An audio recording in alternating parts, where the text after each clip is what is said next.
Unburied Memories by Lazy Palpitation 517.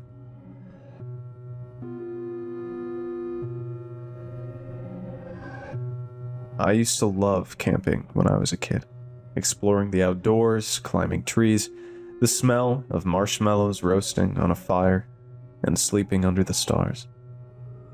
Nature was my happy place, where I felt most at peace. Not anymore, though. Not since my best friend disappeared.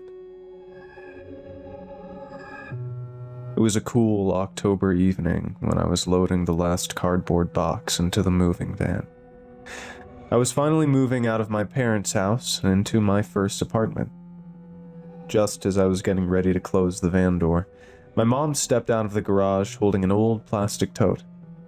"Hang on, I found some more of your stuff in the attic." I shook my head.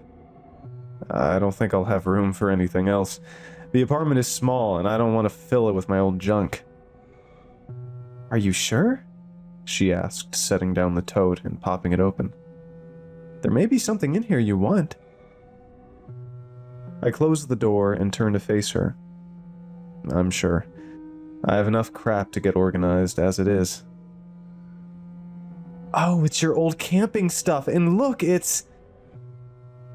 She trailed off as she held up an old, battered blue backpack.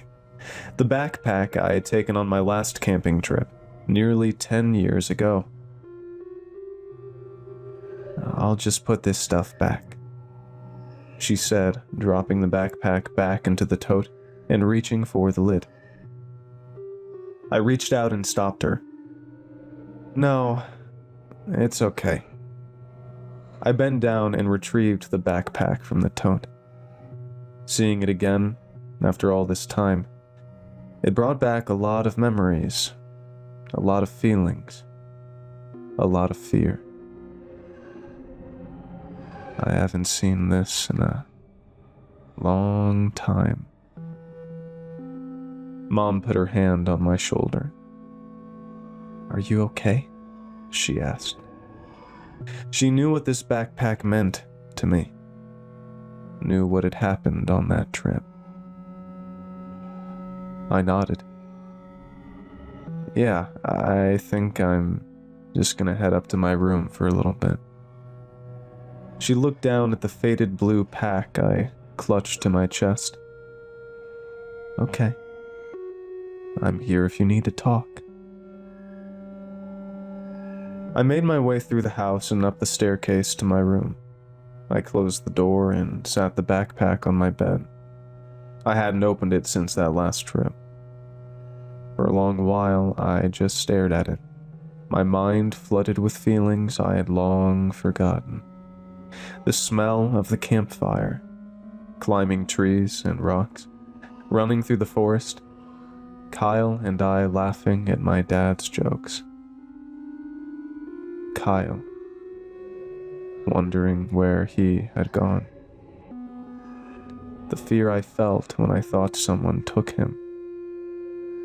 I thought back to that time in the woods, my last camping trip.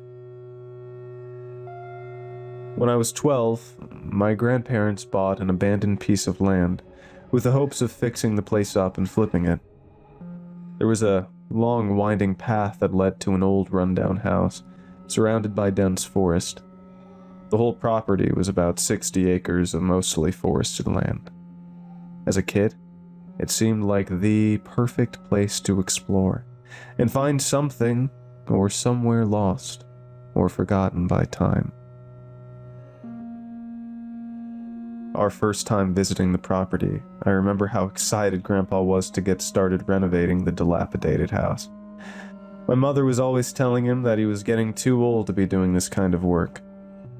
Grandpa would just smile and say, "Probably so, but as long as I can, I will." That's how he was, a strong, determined man. If he saw something that needed to be done, then by God, if he could do it, he would. I think I miss that about him the most. That and his ability to make people smile, even in the darkest of times. Like a few months later, when he got the cancer diagnosis. I'll never forget how he just kept on smiling all the way to the end, never letting anyone see the pain he had to be in. The old house never did get renovated. After Grandpa passed, Grandma didn't want to keep the property. She said it was his project, and that she didn't want to deal with it anymore. We all understood, even if I was a little disappointed. I had just begun my exploration and hadn't made it nearly as far into the woods as I wanted. I had planned to bring my best friend Kyle out for a camping trip, but it had begun to look like that wouldn't happen. A few days after, Grandma decided not to keep the property.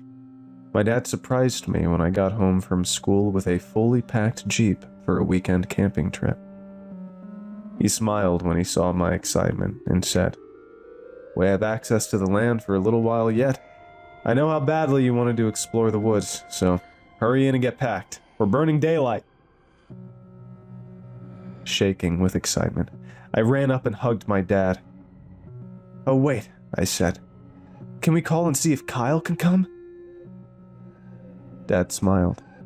"Sure thing, kiddo. Now run along and I'll give his parents a call." After running to my room and quickly packing some clothes and my survival gear, a canteen, a compass, a lighter, and my cheapo military surplus survival knife, I ran outside and jumped into the waiting Jeep. "Did you call Kyle's house?" I asked. Dad nodded. "I did. He should be ready when we get there." "Yes!" I exclaimed. After the short drive to Kyle's house, the half-hour drive out to the property felt like an eternity. On the way, we talked about what we might find in the forest. "Maybe we will find an old abandoned gold mine," said Kyle. "Or an old army bunker, or a fallout shelter," I added. Looking back now, I realize how ridiculous we must have sounded to my dad. But, being the guy he was, he just joined in with us. "Or maybe you'll find an old cave system, where outlaws used to hide their treasure." Kyle's mouth dropped open. "No way, did they really do that?" I nodded excitedly. "I heard that Jesse James, he hid all his money in a cave somewhere." When we finally got to the property, it was just after 5 p.m. After hurriedly setting up our tents near the tree line, we waved goodbye to my dad as we headed into the forest and left him to finish setting up the camp. We had a lot of ground to cover, and not nearly enough time to do it. "Did you remember the paper?" I asked. He nodded as he took off his backpack. "I got it in colored pencils. That way we can make the map super detailed." Kyle had been designated the cartographer for the weekend. We both know we probably wouldn't be able to come back out here after this camping trip, but we didn't care. We were going to make the best of the time we had. After about an hour of trekking through the dense trees and seeing nothing of interest except an impressively massive boulder that we climbed all over, we decided to head back to camp. We had so much fun that day, exploring the forest and drawing out our map. That evening, after we had eaten our hot dogs and marshmallows, we sat around the campfire late into the night, talking, joking, and telling spooky stories. Eventually, the three of us climbed into our tents and drifted off to sleep, not a worry in the world.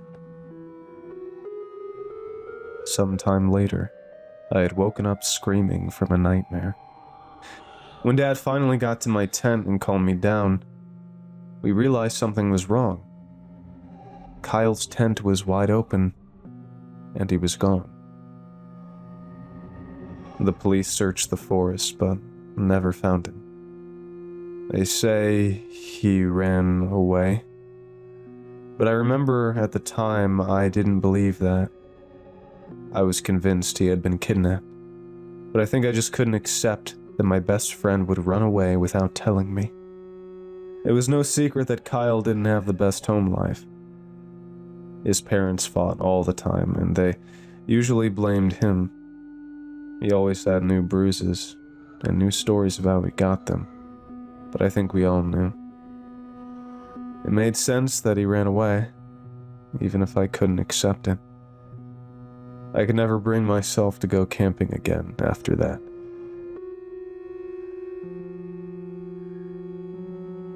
I stood there, staring down at the backpack. My hands trembled as I reached for the zipper. After all this time, I still couldn't open it. Why the hell couldn't I open it? There was a knock on my door. "Will, are you all right?" I shook off the feeling and threw the pack over my shoulder before opening the door and facing my mom. "Yeah, I'm fine. I think I will take this with me after all." Mom nodded. "Okay. Did you?" "I think I'm gonna head out early," I said, interrupting her. "You're not staying for dinner?" she asked as I stepped past her. "No, I think I'm just gonna head over to the apartment. Lots of unpacking to do." After saying goodbye to Mom and Dad, I made my way across town to my new apartment building. I had the van rented for the whole weekend, so I decided I'd just unpack tomorrow. The apartment was small and bare. So far, all I had set up was my bed, an old couch from my parents' garage, and a dining table I got from Craigslist. I tossed the backpack on the couch and took a couple ibuprofen before flopping down onto my bed. Thinking back to that time had given me a monster of a headache. But after a few minutes of lying there, I drifted off to sleep. Gradually, I became aware of a sound coming from somewhere in the apartment. Someone was whispering. I focused my hearing but couldn't make out any of the words. I thought that surely it had to be coming from one of the neighboring apartments.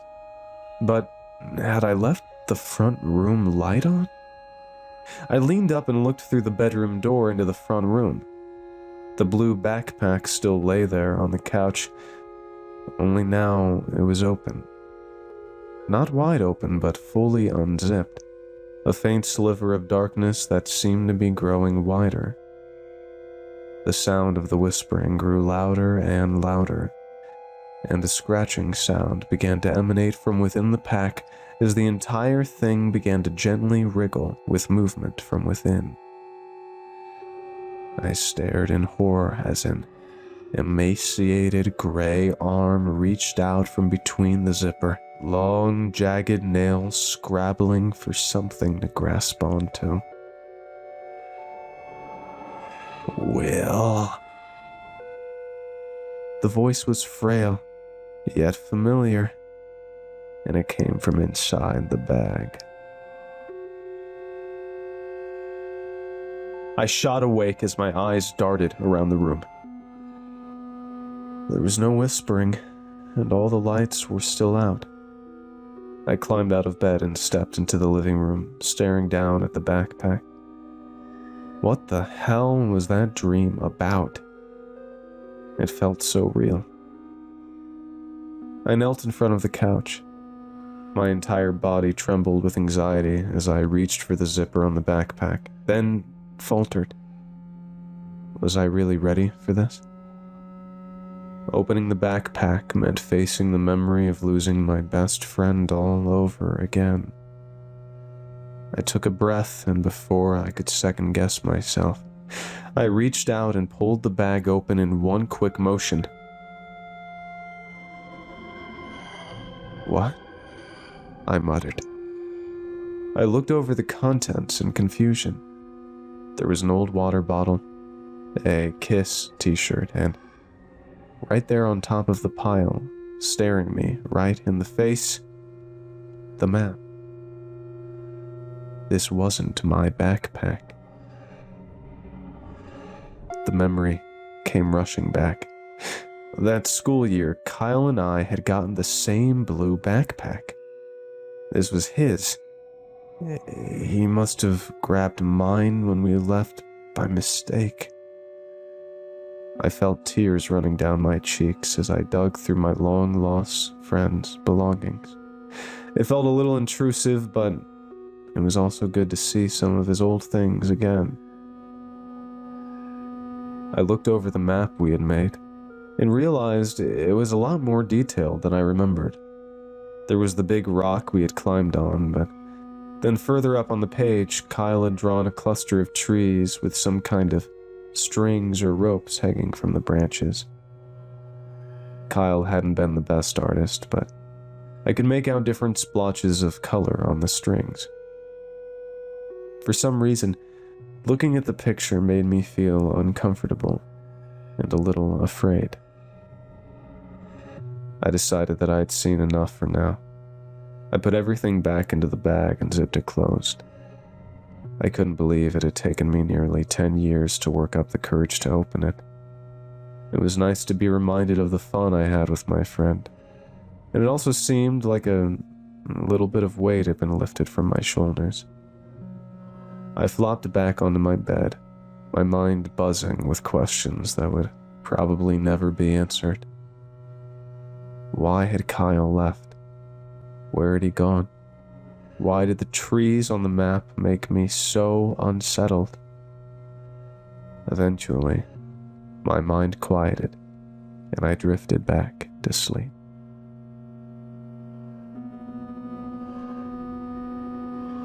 The next few days were pretty uneventful. Mom and Dad came over and helped me unpack the rest of my things from the moving van. The apartment had begun to feel a bit homier. "How have you been doing?" Mom had asked. I sighed, knowing full well what she wanted to ask. "Leave him alone, Jan. He'll talk when he's ready," said Dad, putting a hand on her shoulder. No, it's fine," I said, taking a breath. I opened the backpack. Both of my parents stopped what they were doing and focused on me. It turns out when Kyle left, he took my backpack by mistake. It was his we had all this time. Mom looked like she was about to break into tears. "Oh, honey, I'm so sorry. That must have been so difficult." "Actually..." "What was in it?" Dad interrupted. I shrugged. "Just some of Kyle's old stuff. It felt weird digging through it, but also kind of cathartic." Mom stepped forward, wrapping me in a hug. "I'm so proud of you, Will. This was a big step." I returned Mom's hug, but I couldn't help noticing the look of concern on Dad's face. "Dad, what's wrong?" I asked. He looked up at me. "Oh, nothing. I just can't believe I never thought to make sure the backpack was yours. I remember now that you two had the same one." "It's a shame we didn't realize before Kyle's family moved away," said Mom. "We could have given it to them." "What do you plan on doing with it?" asked Dad. "Well, I'd still like to return it to his family. I just don't know how to get in touch with them." Dad nodded. "I think that's a good idea, son. Do you want us to hang on to it? See if we can track them down?"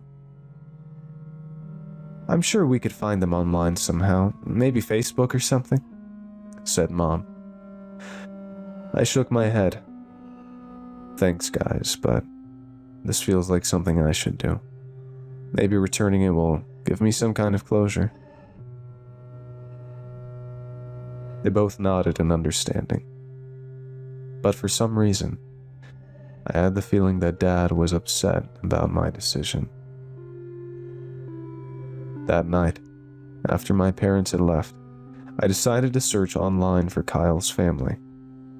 After about an hour of searching Facebook and a bunch of random people finder websites, and having no luck, I decided to call it quits and go to bed. I was pretty tired from unpacking, so sleep came easily.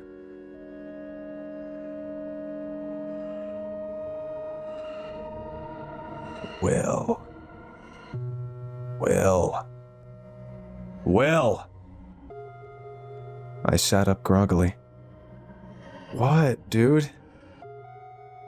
Come check this out, came a voice from the front room. I climbed out of bed and stumbled to my bedroom doorway. I blinked in confusion, my brain struggling to make sense of what I was seeing. Instead of the darkened front room, the doorway led to a brightly lit forest. I stepped through the threshold, feeling the crackle of leaves and the cool dirt under my bare feet. Will! A familiar voice called in the distance.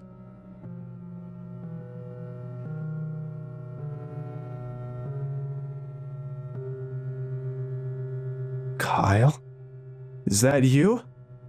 I called out. Come check this out! I stepped further into the forest, and as I did, I felt a cool breeze at my back. I turned to see that the doorway to my bedroom was now gone. Kyle! I called out. Where are you? I saw a flash of color moving behind a tree in the distance. Hey, wait! I yelled as I ran after him. When I got to the spot I had seen him, he was gone. I spun in a circle looking for any sign of my friend. Kyle! There was another flash of movement, but it was back where I had started from.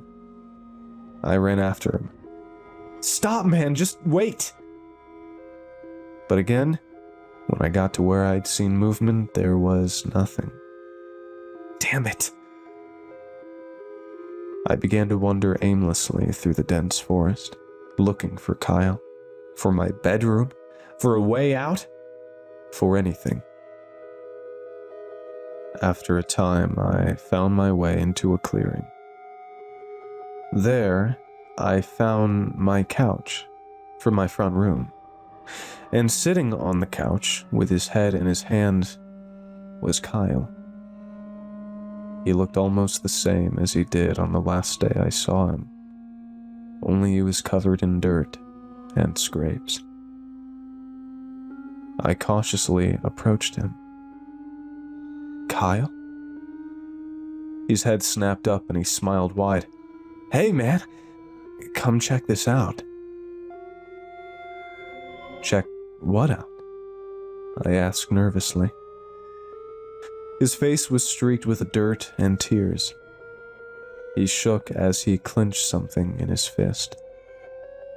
I stepped closer. What is it? I asked. He smiled wider as fresh tears began to flow down his cheeks. Come check this out, he said through gritted teeth. I had the impulse to turn and run away from him, but curiosity drove me on. I reached out and placed my hand on his. His skin felt cold and dry, but the shaking stopped. His fist was clenched tight, but I managed to pry his fingers open. I stared down in confusion. His hand had been empty. There was a slight discoloration at the center of his palm. The skin had turned gray, and cracked. Before I could ask what it meant, the discoloration began to spread out until it completely covered his hand and his fingers began to break away. I looked up into his face and fell back in fear and disgust. His eyes had rolled back and his cheeks had sunken as the decay began to cover his entire body. No, no, no! I started to panic as his body began to crumble right in front of me. I reached out, trying to hold my friend together, but there was nothing I could do. He slowly disintegrated into a pile of bones and dust in my hands as I screamed and screamed. Kyle! I came awake, screaming and thrashing, trying desperately to hold on to what was left of my friend. It took me a moment to realize I was out of the dream. I sat there gasping for air, wondering what the fuck was happening to me. Why had that felt so real? I looked at the time on my phone. It was already 3 a.m. I wouldn't be getting back to sleep after that, so I went to the kitchen for a glass of water. After downing the first glass, I turned on the sink for a refill. As I did, I looked up into the front room and felt my stomach drop. There on the couch was Kyle's backpack. I swore I had put it away in the back of my closet, but there it was. But that wasn't the worst part. On the carpet in front of the couch was a pair of small, dirty footprints. I stepped up on the couch, looking down at the backpack. How did it get here? Was that really just a dream? It had to be a dream. Maybe I'd gotten it back out and just forgotten about it? My eyes slipped from the couch to the floor, to those impossible footprints that my mind had refused to believe were real. Only now, I couldn't look away from them. I took a breath and tried to clear my head. If this wasn't just a dream, then what was it? Was Kyle trying to tell me something? Of course he was, but what? A warning? A message? A clue? What was I missing? My vision drifted back to the couch. Was there something in the backpack I had missed? That had to be it. I grabbed the pack and ripped it open before dumping the contents out onto the floor. I fell to my knees and pawed through it all, scanning over every item, looking for something, for anything of significance. I found nothing new. I began to feel like I was losing my mind. Maybe it was just a dream. Come on, man, what am I missing? I waited for an answer, but then realized I was talking to an empty apartment and shook my head in frustration. I began stuffing everything back into the backpack. It was just a dream, I thought to myself. I was just stressed and the bag was bringing up old trauma. Zipping the backpack closed, I picked it up, ready to toss it back into my closet. I made it halfway across the room when I realized I was gripping onto something within the folds of the blue material. I stopped and unzipped the backpack. Just underneath the outer flap was a small Velcro pocket, one that I hadn't noticed until now.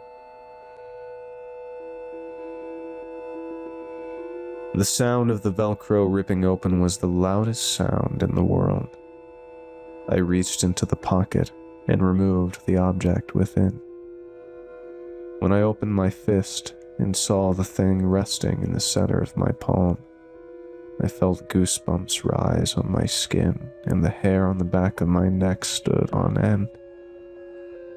It was a small length of twine, with white and red beads, and a small shard of bone tied to one end. There were carvings on the beads, but they made no sense. Just swirls and loops surrounding odd letters of some kind. I felt panic rising within me. I had seen this before. Tears burned in my eyes as the memory came rushing back, all at once.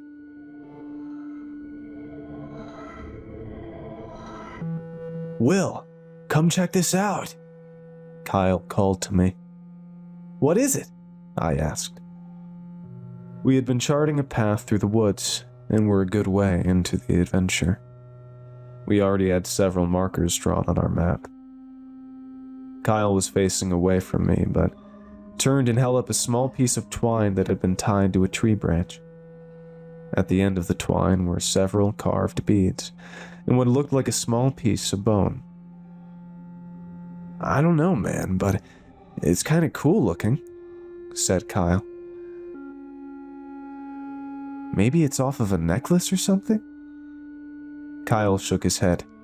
"Nah, if it was a necklace, there wouldn't be so many of them." "What do you mean?" I asked. "Just look," he said as he pointed ahead through the trees.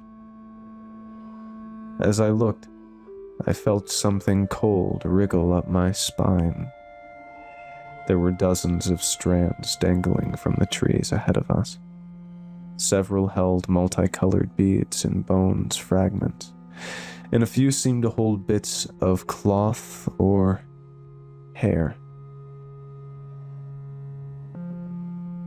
"I think we should go back," I said, staring ahead. "What, are you scared? Are the strings gonna get you?" said Kyle, chuckling. "Dude, I'm more worried about whoever put them there." Kyle scoffed. "Look, man, they are super old. I bet whoever put them there is long gone by now. Let's put this spot with the strings on the map, then go a little further until we find the next thing to put on the map. Then we can go back. We still have some daylight left." I didn't like it, but I couldn't let him know how freaked out I actually was. "All right, but just until we find the next map marker." As we walked through the trees, I did my best to avoid touching the dangling strands. I couldn't believe how high some of them reached. Some had to be nearly to the treetops. Who would go through all this trouble, and why? Suddenly, Kyle came to an abrupt stop right in front of me. I began to ask what was wrong, but he held a hand up to silence me. He pointed a finger to his ear. He wanted me to listen. I stood as still and quiet as I could, straining my ears. For a moment, all I could hear was the wind through the trees. Then I heard it. The sound of someone talking, somewhere off in the distance. The voice sounded strange and rhythmic, almost like singing. But the tone was just wrong somehow, and I couldn't make out any actual words. Whatever it was, I didn't like it. I tapped Kyle on the shoulder and silently mouthed, "Let's go." He nodded, and we began to slowly back away. As we did, I stumbled and fell onto a fallen branch that snapped loudly. Kyle reached out his hand to help me up. When I looked up at him, his eyes were widening in fear. It took me a second longer to realize what was wrong. the voice had stopped. As he pulled me to my feet, the forest went deathly silent. Suddenly, we heard a new sound, growing louder and louder. The sound of leaves crunching under running feet. Someone was running through the forest, and they were coming closer. We turned and ran as fast as we could back through the woods, down the paths we had just blazed. I never turned back, but I would have sworn someone was running right behind us. Ahead of me, Kyle tripped over a stump and fell to the ground hard. As he struggled to climb to his feet, I spun, planning on pulling my knife from my belt to defend him. Instead, I spun too quick and fell to the ground next to him. To my surprise, there was no one behind us. "Where'd they go?" I asked. "I don't know. Did you see them?" groaned Kyle, rubbing his ankle. "No, I didn't want to look back." "Me neither, man. And what was that singing? It sounded like church music or something," said Kyle. "You mean hymns?" "Yeah, kinda. Anyway, let's get back and tell my dad." We dusted ourselves off and headed back to our campsite. It was starting to get dark just as we made it back to camp. Dad already had a roasting fire going and greeted us with sticks for roasting hot dogs. "Hey guys, how'd the adventure go?" Dad asked. "We found some weird stuff in the woods. I think someone else might be out here," I said. "Yeah," Kyle interrupted. "We heard someone singing, and we heard footsteps running after us." Dad looked at us dubiously. "Did you actually see someone?" I shrugged. "Well, no, but Kyle's right. We heard them singing and then running after us. And we found these hanging all over the place in one part of the woods," said Kyle, holding out the strand he had shown me. "You dumbass, you kept that thing?" I exclaimed. "Will?" Dad snapped his fingers at me. "Language." "Sorry," I muttered. Dad took the strand of twine from Kyle and examined it. Looks like a Native American artifact of some kind to me." "Really?" Kyle and I said in unison. "Looks like it. Anyway, it doesn't seem like anything to worry about to me," he said. "What about the singing and footsteps we heard?" asked Kyle. Dad just shook his head. "Boys, the wind through the trees can make some strange sounds. And as far as the footsteps go, there are lots of animals out here. Could have just been a deer or a fox or something." I had to admit, Dad's explanation of things did make me feel a little better. Kyle stuffed the strand back into his backpack and tossed it onto the ground by his tent. With our mood lightened, we cooked and ate our hot dogs and marshmallows. We stayed up late into the night, sitting around the campfire, talking, joking, and telling spooky stories. Eventually, after Dad had stretched and yawned his big, dramatic yawn for the third time, a sure sign that he was ready to get to bed, he stood and said, "Okay, guys, I'm gonna hit the sack. Stay up as late as you want. Just remember to put out the fire before bed." We told him goodnight and watched as he climbed into his tent and was snoring within minutes. After a few minutes of silence, I turned to Kyle. "Hey man, I think I'm ready for bed too." He nodded. Yeah, I'm barely keeping my eyes open at this point.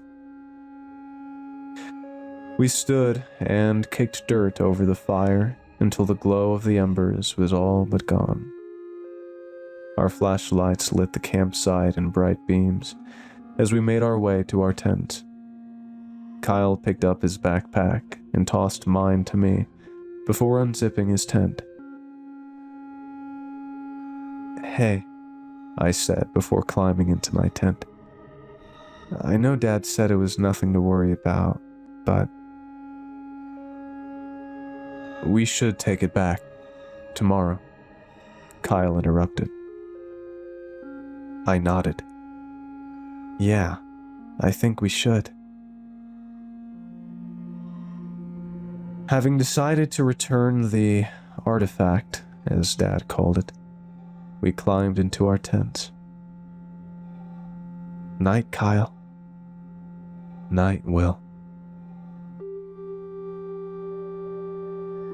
Some time later, I heard a noise outside my tent. I was in that place between dreaming and waking, and the sound was distant, indistinct. The noise eventually resolved into something I could recognize. Someone was whispering. I couldn't tell what the words were, though. They seemed far away and muffled. What? I called out, thinking maybe it was Kyle or Dad trying to whisper to me. When I called out, the whispering stopped, and I could hear movement. I came awake enough to sit up and look around the inside of my tent. It had been a full moon that night, so there was plenty of light to show the shadow moving along the outside of my tent.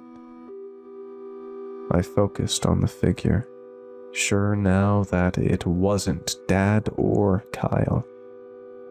It could have just been the distortion of the shadow on my tent's fabric, but it looked wrong somehow. Tall and hunched over. I wanted to call out for my dad, but I couldn't find my voice. The figure moved on towards Kyle's tent and began whispering again. The voice was horrible. It was full of hatred, both frail and menacing. Most of the whispered words I couldn't understand, but two made their way to the front of my horrified mind. Flesh. Thief. They were here for Kyle. I was still too afraid to speak, but I had to do something. Climbing to my feet, I quietly made my way to my tent opening and unzipped it just enough to peek out. The figure had its back to me. They wore some kind of long cloak made of animal hide, and had a mass of long, tangled gray hair hanging down from a bowed head, topped with some kind of headdress, topped with deer antlers. I began to scream for my dad or for Kyle, but the figure whipped around and looked right at me. It was an old woman, her face lined with wrinkles and covered in dirt. The headdress wasn't a headdress. The antlers were protruding from the skin on her forehead. I fell back into my tent, praying she hadn't seen me. I crawled over and into my sleeping bag, covering my head. After a moment of silence, I peeked my head out from under my sleeping bag. She was right there. I left my tent partially unzipped. I hadn't heard any sound of movement, but there she was, peeking back at me through my open tent flap. The shock and terror of that face brought my voice back, and I screamed, "Dad, help!" The woman turned and ran. There was a rustle of movement outside, and suddenly Kyle was screaming. Help me! Will! Someone help, please!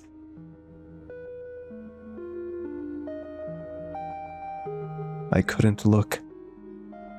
I covered my head and continued yelling for my dad.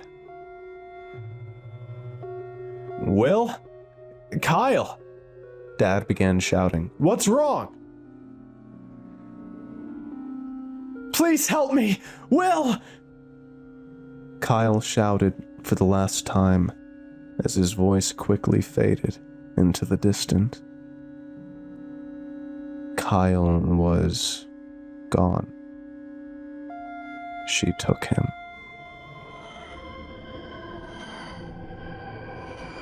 Later, after I told the police what I saw, Dad came and sat next to me. During the commotion, his tent zipper had gotten stuck. He eventually just ripped it open, but by that time it was too late. Will, are you sure about what you think you saw? He asked. I looked up at him. It was an old woman. She came from the woods and took Kyle. And she took him because of the twine thing? He asked. I shrugged. I think so. I heard her say thief. Dad was silent for a moment, then said, The police say that he took his backpack with him, that the tent was just unzipped. I know what they think. He didn't run away. She took him. I turned to face him. Didn't you hear him screaming for help? You know Kyle. You know he wouldn't run away. Why don't you believe me? He put his hand on my shoulder. Son, I can't imagine how you're feeling right now. And I believe that you believe what you're saying. I never saw an old woman, and I only heard you screaming. I don't want to believe that Kyle would run away either, but he had a rough home life. Maybe we don't always know people as well as we think we do.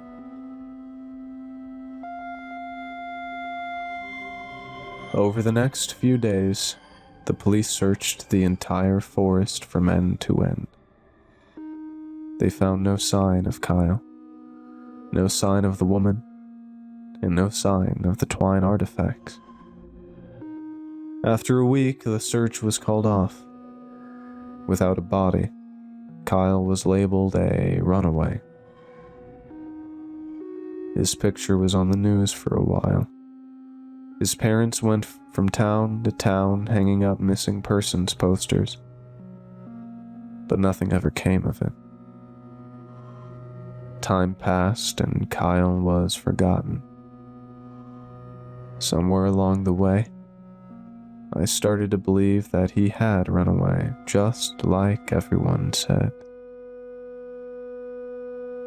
I remember now. I remember the truth.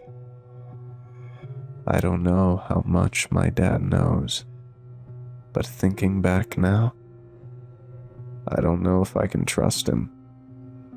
She was real. And she's out there. I think I have to go back. I have to find the truth for myself, to know that I'm not crazy. Kyle, I'm coming.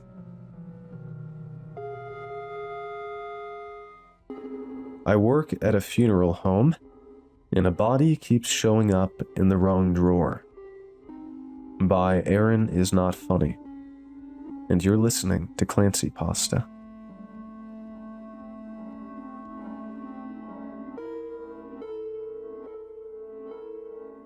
I've been keeping track of the strange things that happen at the funeral home.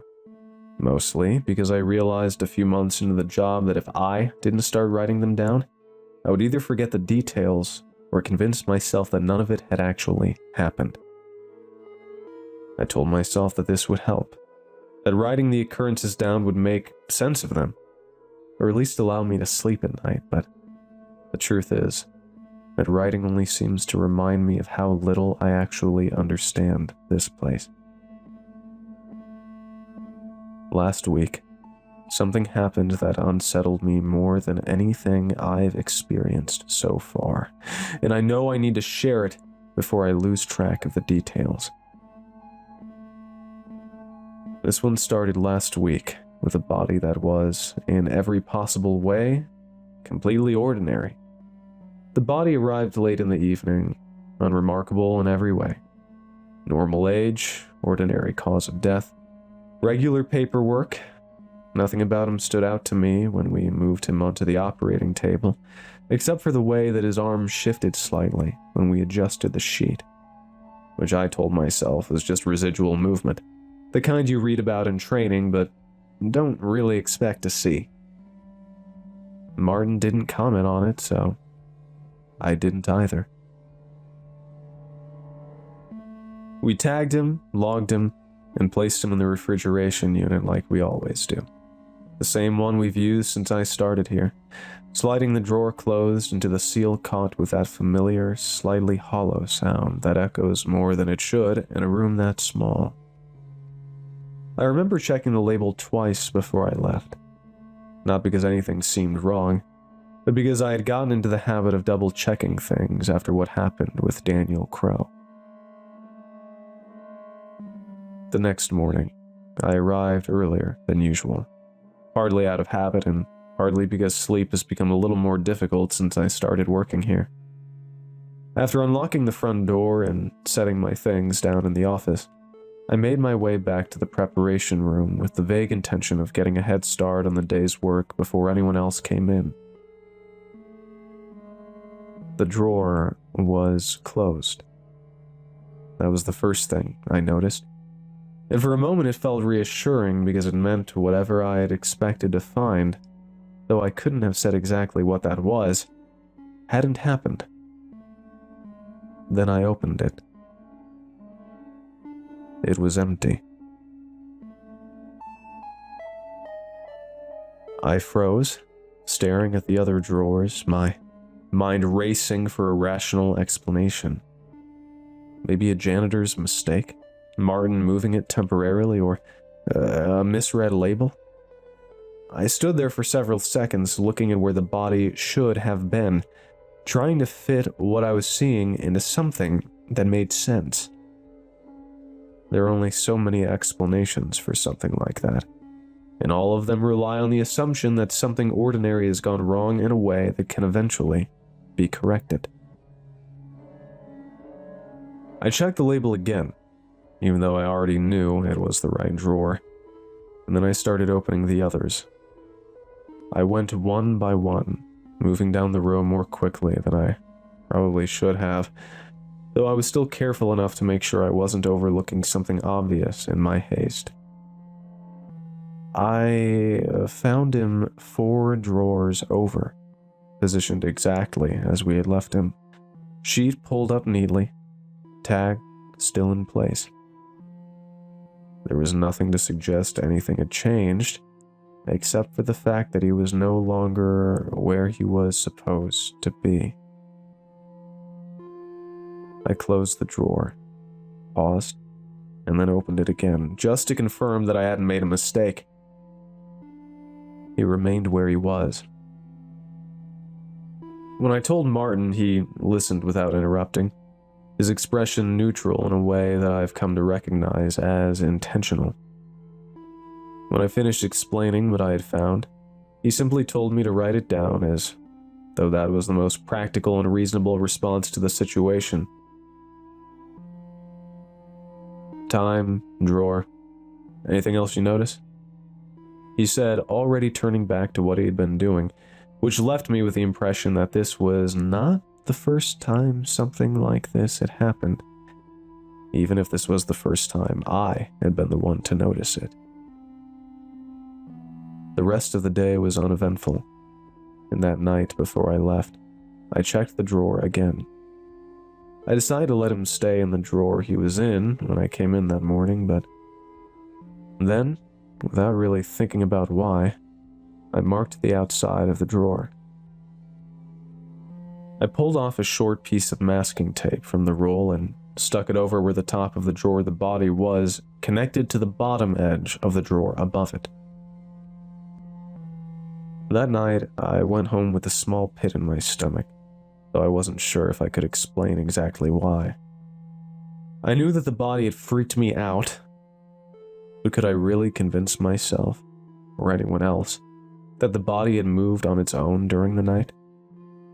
I was one of the last ones to leave in the night, and I was the first to get there in the morning. Though any efforts I had put into easing my worries in the night were immediately undone the following morning. When I came to work the next morning, I skipped out on my normal morning routine and went straight downstairs to storage. To my relief, the drawer was still closed, but on further inspection, any hope I was feeling that I had imagined the events of yesterday left as soon as they had come. The mark was broken. The tape wasn't torn, but it had clearly been moved. It looked like someone peeled the tape off of the drawer, opened it, closed it again, and tried to press the tape back down to where it was before. I could tell that the tape had been removed because it was slightly creased and had a tiny dog ear fold at the top corner. And when I put my face closer to the tape, really trying to remember if I had just done a bad job at taping it shut yesterday, I could swear I saw a fingerprint on the tape.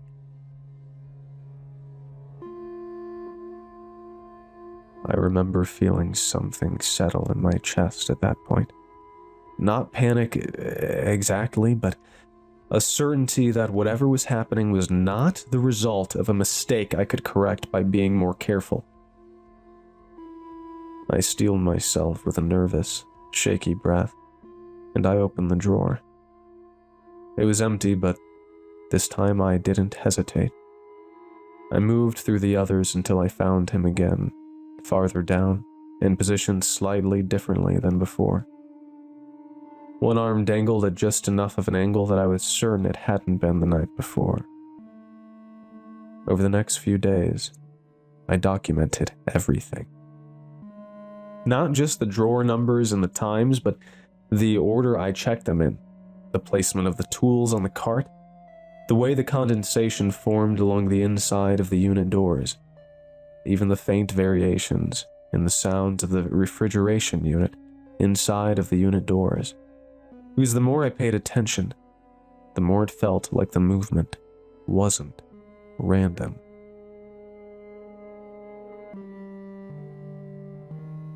On the fourth night, I stayed late. I told Martin I had paperwork to finish, which was partially true, but I mostly wanted to see if anything would happen when I was there. Up until this point, all of the changes had occurred overnight, in that stretch of time where no one was watching. The building felt different at night, quieter in a way that seemed heavier rather than empty, like the absence of sound was itself something that had settled into the walls and floors. And when I stepped into the preparation room, I had the distinct feeling that I was interrupting something, though I couldn't have said what.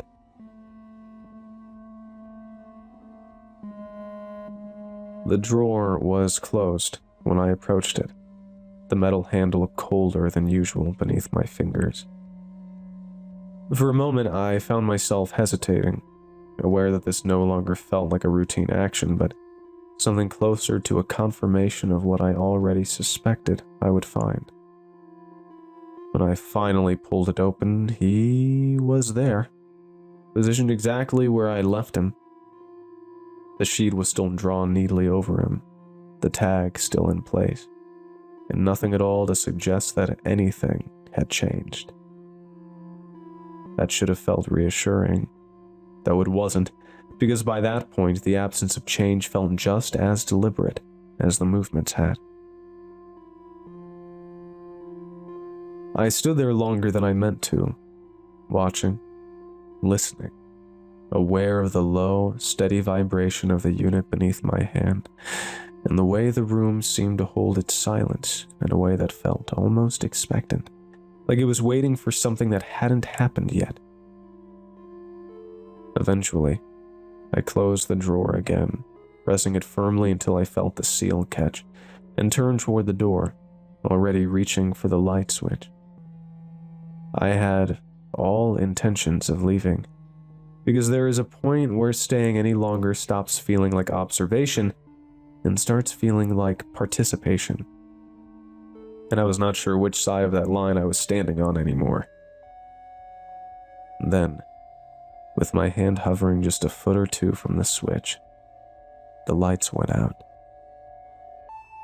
For a brief moment, the room existed only in the dim spill of light from the hallway behind me, enough to outline the edges of the counters and the shape of the refrigeration unit against the wall. It was enough light to barely see, but not enough to fill in the details.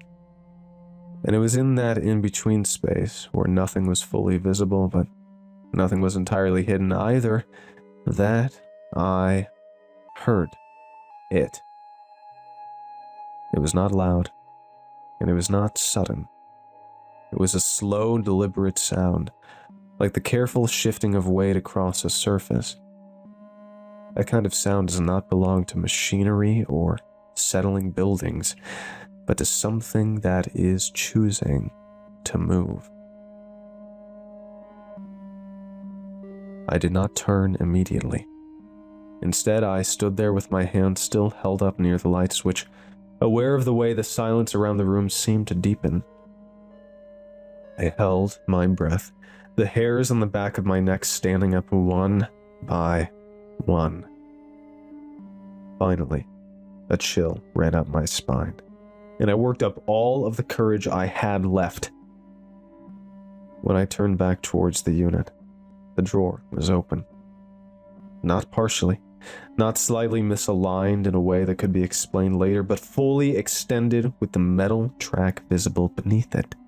The interior exposed in a way that made it immediately clear that it had not been left that way by accident.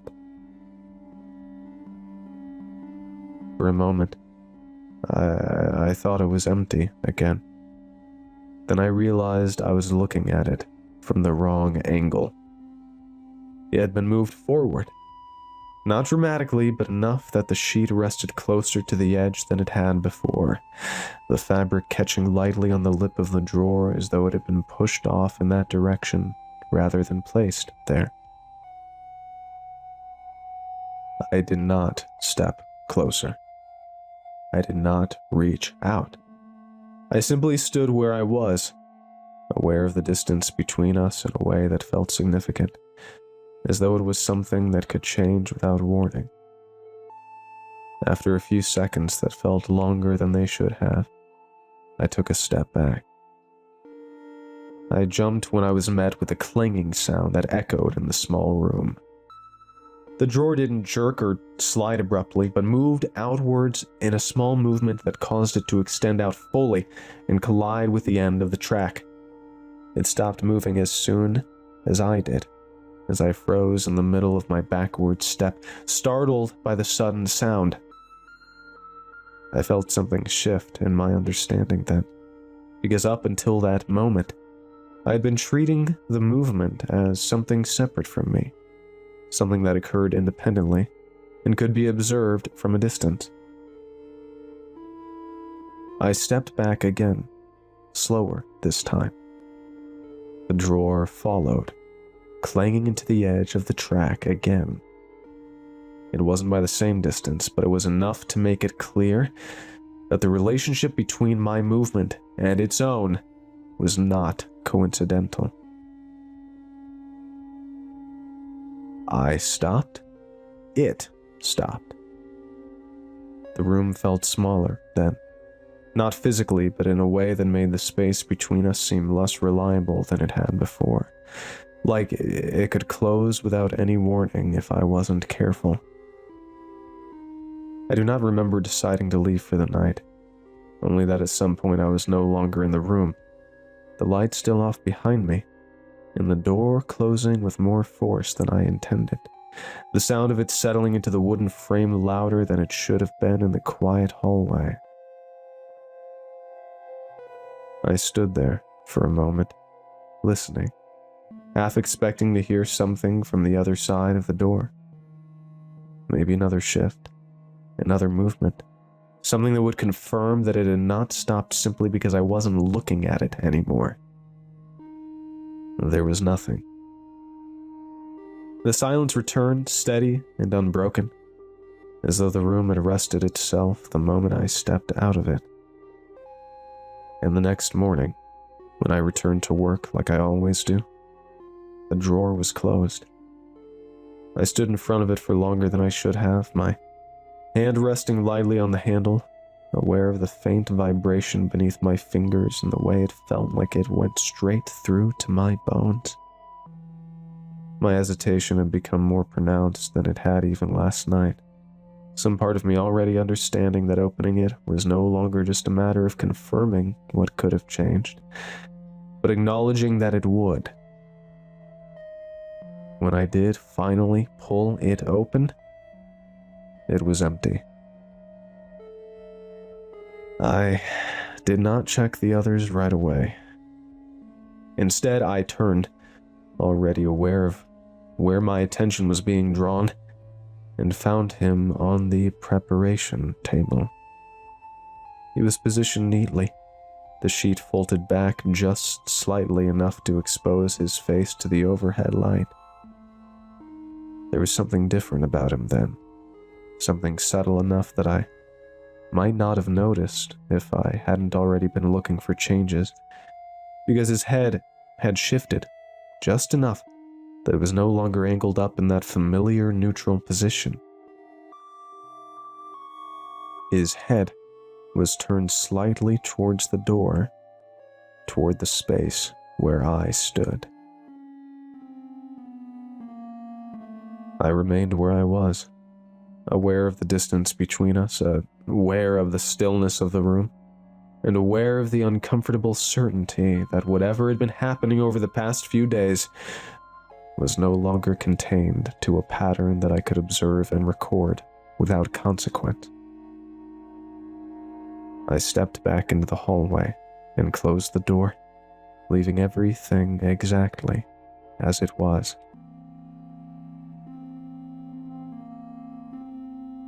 I went home earlier than usual that day, taking the same route I always take through town.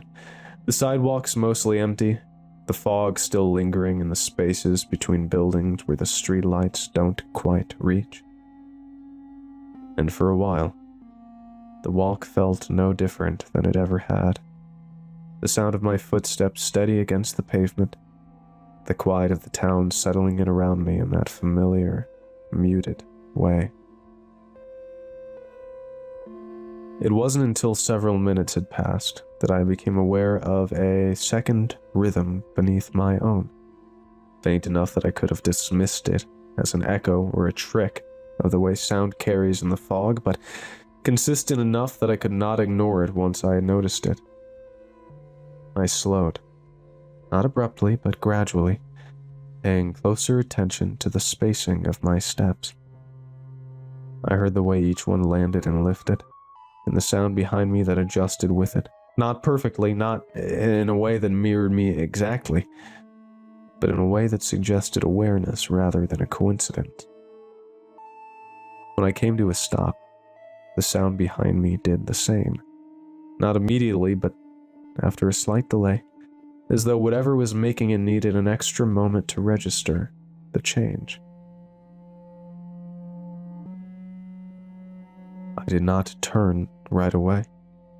Instead, I stood there listening, aware of the quiet pressing in on all sides, aware of how little there was to mask the sound if it chose to return.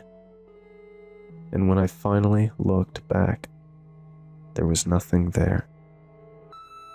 The sidewalk stretched empty behind me, the fog softening the edges of everything softly, until the distance became difficult to judge.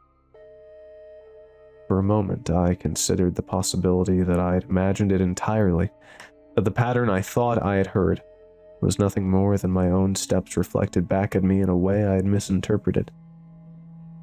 Then I started walking again, and after a few seconds, the second rhythm returned. Faint, measured, following.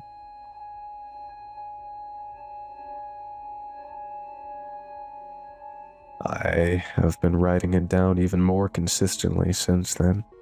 Every detail, every change, every small inconsistency that refuses to settle into something I can explain, because it feels increasingly important that I keep track of where things are supposed to be, even if that understanding only lasts until the next time I look.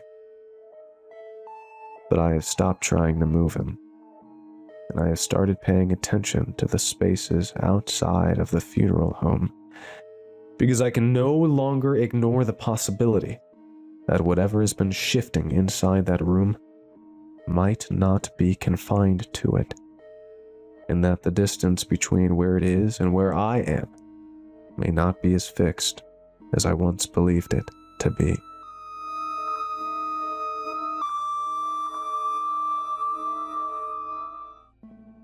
It all started with corn. Buy mayonnaise on a hot dog, and you're listening to Creepypasta.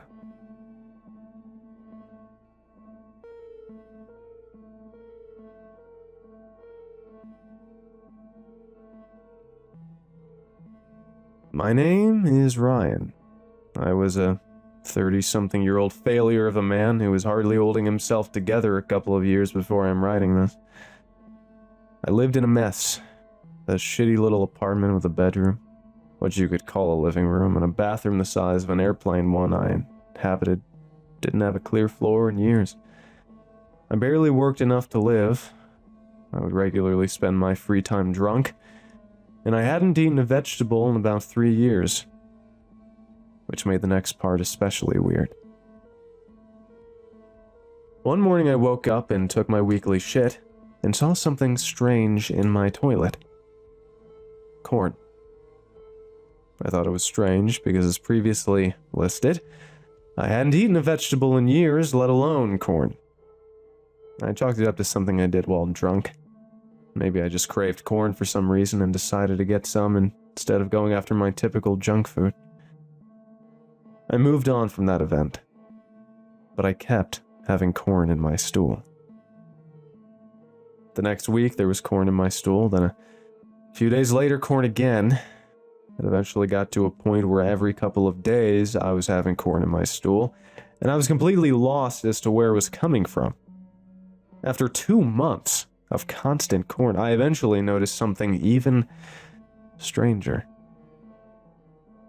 I could see the floor of my room for the first time since I had moved in years ago. I must have started cleaning my room when I was drunk. There was still trash everywhere, but far less than there used to be. I guess I didn't question any of it because it wasn't a bad thing. I actually liked not having to trudge my way through heaps of fast food wrappers and boxes of old junk food, and I wasn't going to complain if drunk me wanted to renovate a little bit. But after that it got weirder. I would wake up after I went to sleep and my head wouldn't be burning from a hangover. I would notice myself having more bowel movements than I used to. My clothes were cleaned and folded, despite the fact that would have taken hours for drunk me to do. My room was mopped, for God's sakes, and yet I still didn't question it at that point, despite the fact I didn't own a mop, let alone have any intentions of borrowing one. Despite all of that, I still didn't question it until I came home one day and saw that my bed was made. I couldn't have done it because I never made my bed. Drunk me couldn't have done it because he wasn't there, which only meant that somebody else was doing it. My first thought wasn't that somebody was breaking in, but rather that maybe my landlord was doing it, or maybe a concerned neighbor. But then I remembered somebody. I had an old friend from high school message me online about a month before all of this happened. He wanted to say hi to me and catch up. I wasn't exactly willing to, but he was probably the best man I ever knew, and I would feel bad leaving him on red. He was one of the few people who ever spoke to me and tried to befriend me. I kept to myself mostly, but he still tried to talk to me despite my lack of interesting conversation. I told him that if he wanted to hang out, he could come over in front of my apartment and we could talk for a bit. But he actually took it a step further and came inside and talked to my landlord who happened to be there at the time.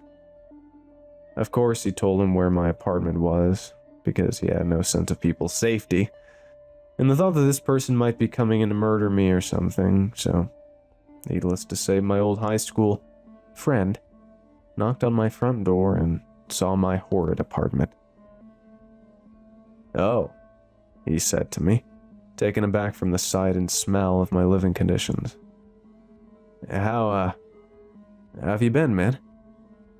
He managed to stammer through after coming to terms with his shock. I am fine," I replied in embarrassment and shame. "Do you want to go outside?"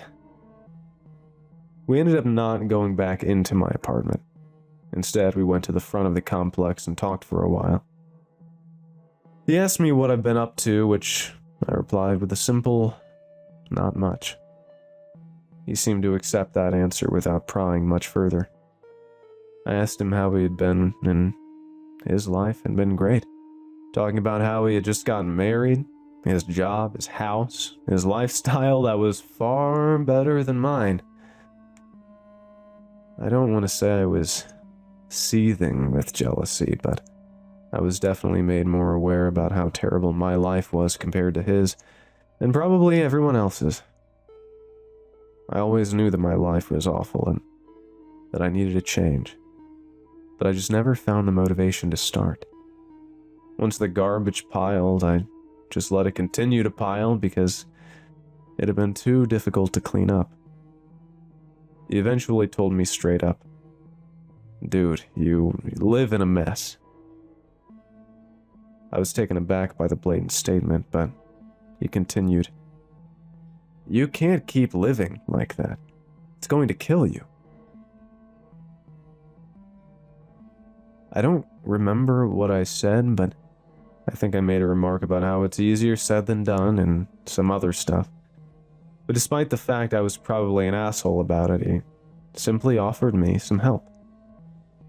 "Look, man, if you ever need it, I can help you clean up your apartment and maybe the rest of your life. Just call me and I'll be happy to help." I was shocked at this point. "I have to go now, but if you need help, please don't hesitate to ask." I never did call him back, but since that has been happening, I figured maybe I should. Before I called him, I had to even practice what to say. I realized how ridiculous it sounded to ask a friend if he was breaking into my apartment every day to slowly clean up my shithole of an apartment while I was either drunk, sleeping, or at work.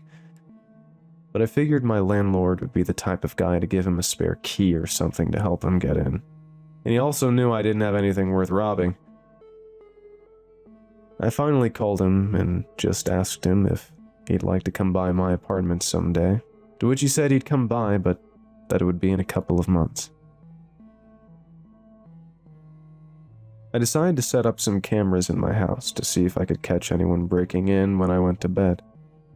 I realized how ridiculous the idea that it could be my friend doing it was, and decided to see if maybe there was a squatter in my apartment or something who was taking care of me for some reason. When I checked the cameras the next day, I was terrified. This long, spindly creature came out of a shadow in the corner. It moved around the ceilings like a spider and walked across the floor sideways, like a crab. It looked emaciated, with what looked like a 5-foot-tall torso with ribs poking out at the very top. They looked like they could rip through at any second. It had a narrow head that was a dome, with dents where the eyes should be, but simply with smooth skin over them. It reminded me of that squid at the bottom of the ocean with 20-foot-long arms. The way they both weren't meant to be seen by the human eye, but were both discovered in darkness. The disproportionately long arms, of which I'm sure there were at least 8, but more seemed to appear and disappear at random, started scooping up trash, taking it outside, and then coming back in. It did that for a couple of hours before coming back inside with a container of something and a large glass of what I assume was water, making its way to where I was drunkenly sleeping. It slowly reached an arm out to me, which bent at strange angles I barely understood how it could possibly do without snapping, and pulled the covers over my body, leaving only my head exposed. It proceeded to pour the water down my throat and fed me several different types of food from the container, including strawberries, spinach, cucumber, and, of course, corn, before it went back to a corner in my room, where it disappeared.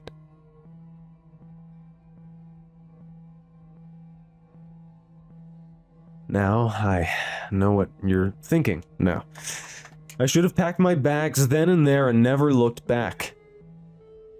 I know, logically, that was the correct choice, but I want you to look at it from my point of view.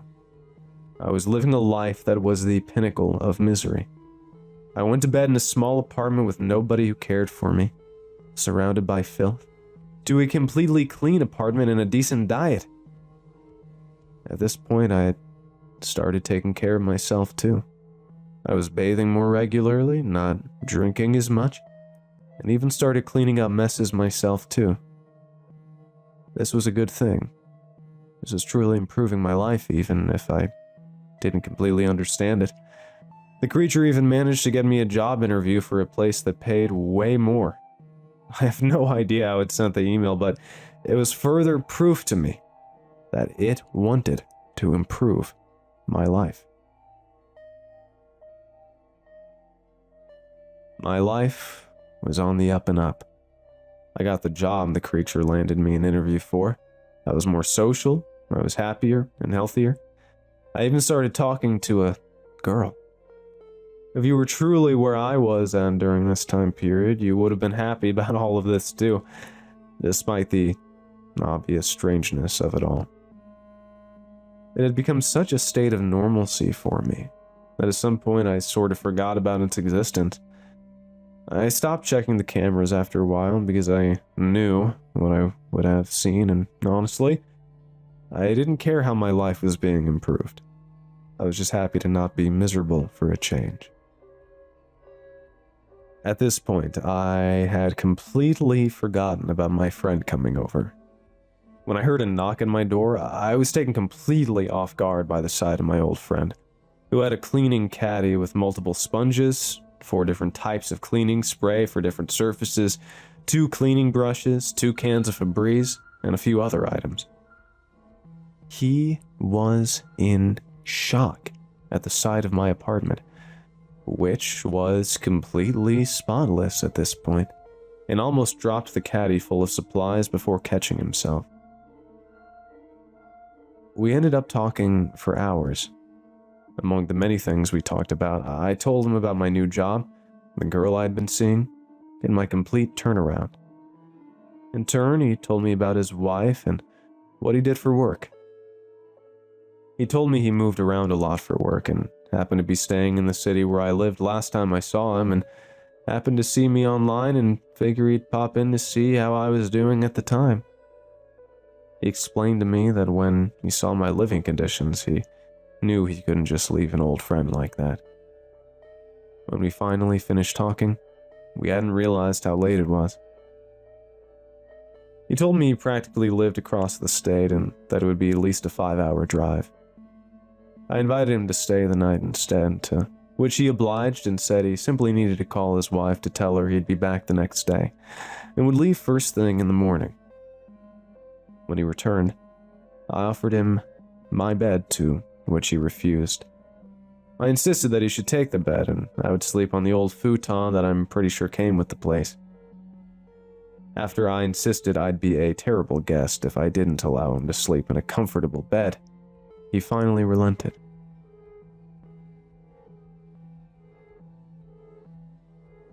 When I woke up the next morning to my friend gone, I didn't question it. When he didn't answer my text saying I enjoyed having him over, I figured he was a busy man and probably didn't have time to respond. When the police came to my door, I was more concerned. "Ryan Miller?" the officer asked with a mixture of concern and accusation in his voice. Yes, I responded nervously. "That's me." The man gave the inside of my apartment a look. "May I come in?" he asked. "You're not in trouble. We just need to speak with you." After I let the officer in, he explained everything. My friend had gone missing after he spent the night in my house. They said they knew I had nothing to do with his disappearance since they found his car hours away from my location, but still wanted to know if I knew anything about it since I was the last person to see him. I asked the officer what happened, to which he responded, "We found his car parked on the side of the road about 3 hours away from here, but he wasn't inside of it. After his wife reported him missing, we figured maybe you knew anything about why he disappeared, since you were the last person to see him." He continued, "Did he complain about anything? Did he bring up being unhappy about work or something like that?" I thought about it for a hard minute. During the hours we spent talking, he never seemed upset with his life. He had annoyances here and there, sure, but it's not like he suspected his wife was cheating on him or he thought his job was dead end. He had the same thoughts most people had about life. It was annoying, but at the end of the day, we're glad we're here. "No, nothing," I finally said. He didn't have any complaints that would have warranted him just disappearing. After a while, the officer left and I remained worried and confused. It took me 3 whole hours of worrying about what happened to my friend before I realized the cameras were still recording. I brought the footage back up from the night prior and watched the entire thing until I saw the creature pop out from the shadows, except it ignored me and headed straight for the bedroom. It moved too quickly for a creature of such proportions and fragility. When it made it to the bedroom, it simply stared, except it looked almost hungry. There was a strange saliva that seemed to come out of what I can only assume is its mouth, and it simply stared there for hours, until my friend, as promised, left first thing in the morning. I watched the creature lunge into the shadows right before my friend's alarm went off, and watched as my friend snuck by me out of the door to try not to wake me up. I watched in horror as the creature left outside of the window, which was on the same side of the building as my friend's car was parked. I don't know if the creature killed my friend or ate him or what, but the moment I saw that, I realized it was not safe to live there anymore. I realize now, I should have known that the moment I saw a demon in my living room picking up trash, but I figured I made the choice right in time. I didn't just leave the apartment complex. I moved states. I live on the opposite side of the country. I didn't even fully pack all my stuff before I left. I took what I picked fit into one briefcase. That was either somewhat valuable or would be annoying to replace, and left as fast as I could. I never gave the police that information because I knew it would be insane and nobody would believe me. So I simply got as far away from that thing as possible. Now, it's years later. I found a good job where I'm at right now. I live in an even nicer apartment too. The girl I was talking to didn't seem to understand what I was doing, which was also extremely difficult to explain, so we naturally stopped seeing each other. Other than that, my life is great. I kept some of the good habits too. I clean up after my messes, I stop drinking, I make sure no garbage ends up on my floors. I eat better, I even started going for daily walks to help me be healthier. All was going great. Except for one day, where I'd slept in and was going to be late for work. I rushed out the door as fast as I could, cutting as many corners in my daily routine as possible, which of course meant I couldn't have made my bed. But when I came home that day, exhausted after a long day of work, I saw something that made my heart drop to my stomach. My bed was made.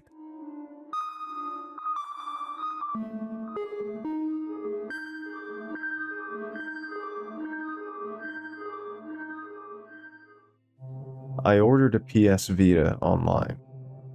I received a box of spiders by Expensive Pie 9154. And if you enjoy this story, you can check out more of the author's work at his Substack link in the description.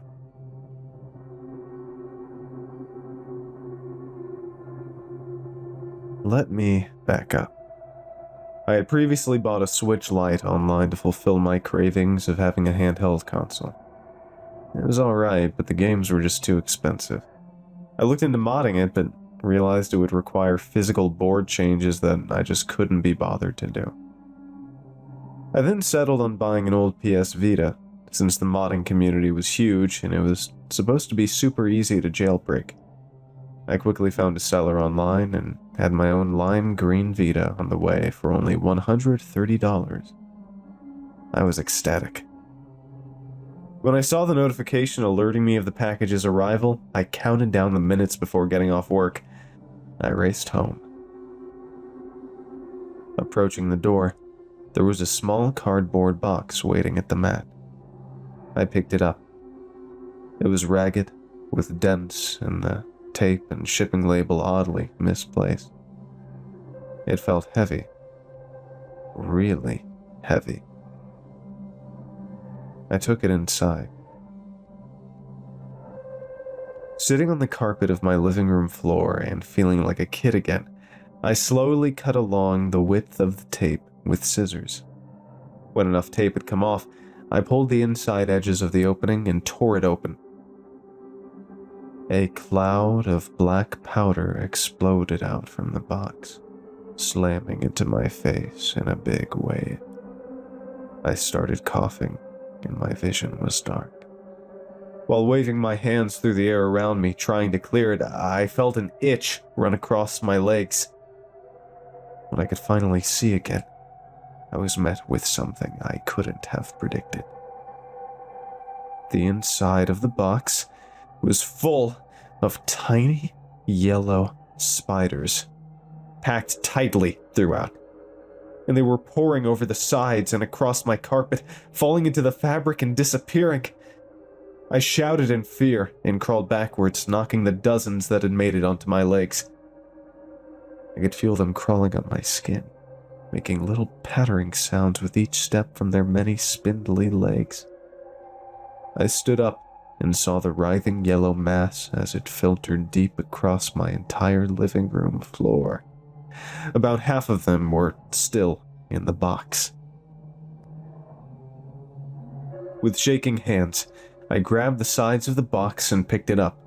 I ran to the front door in an attempt to throw the remaining spiders outside. I felt them make their way onto my hands and begin to travel up my arms. There were hundreds of them. It looked as though I was wearing living gloves.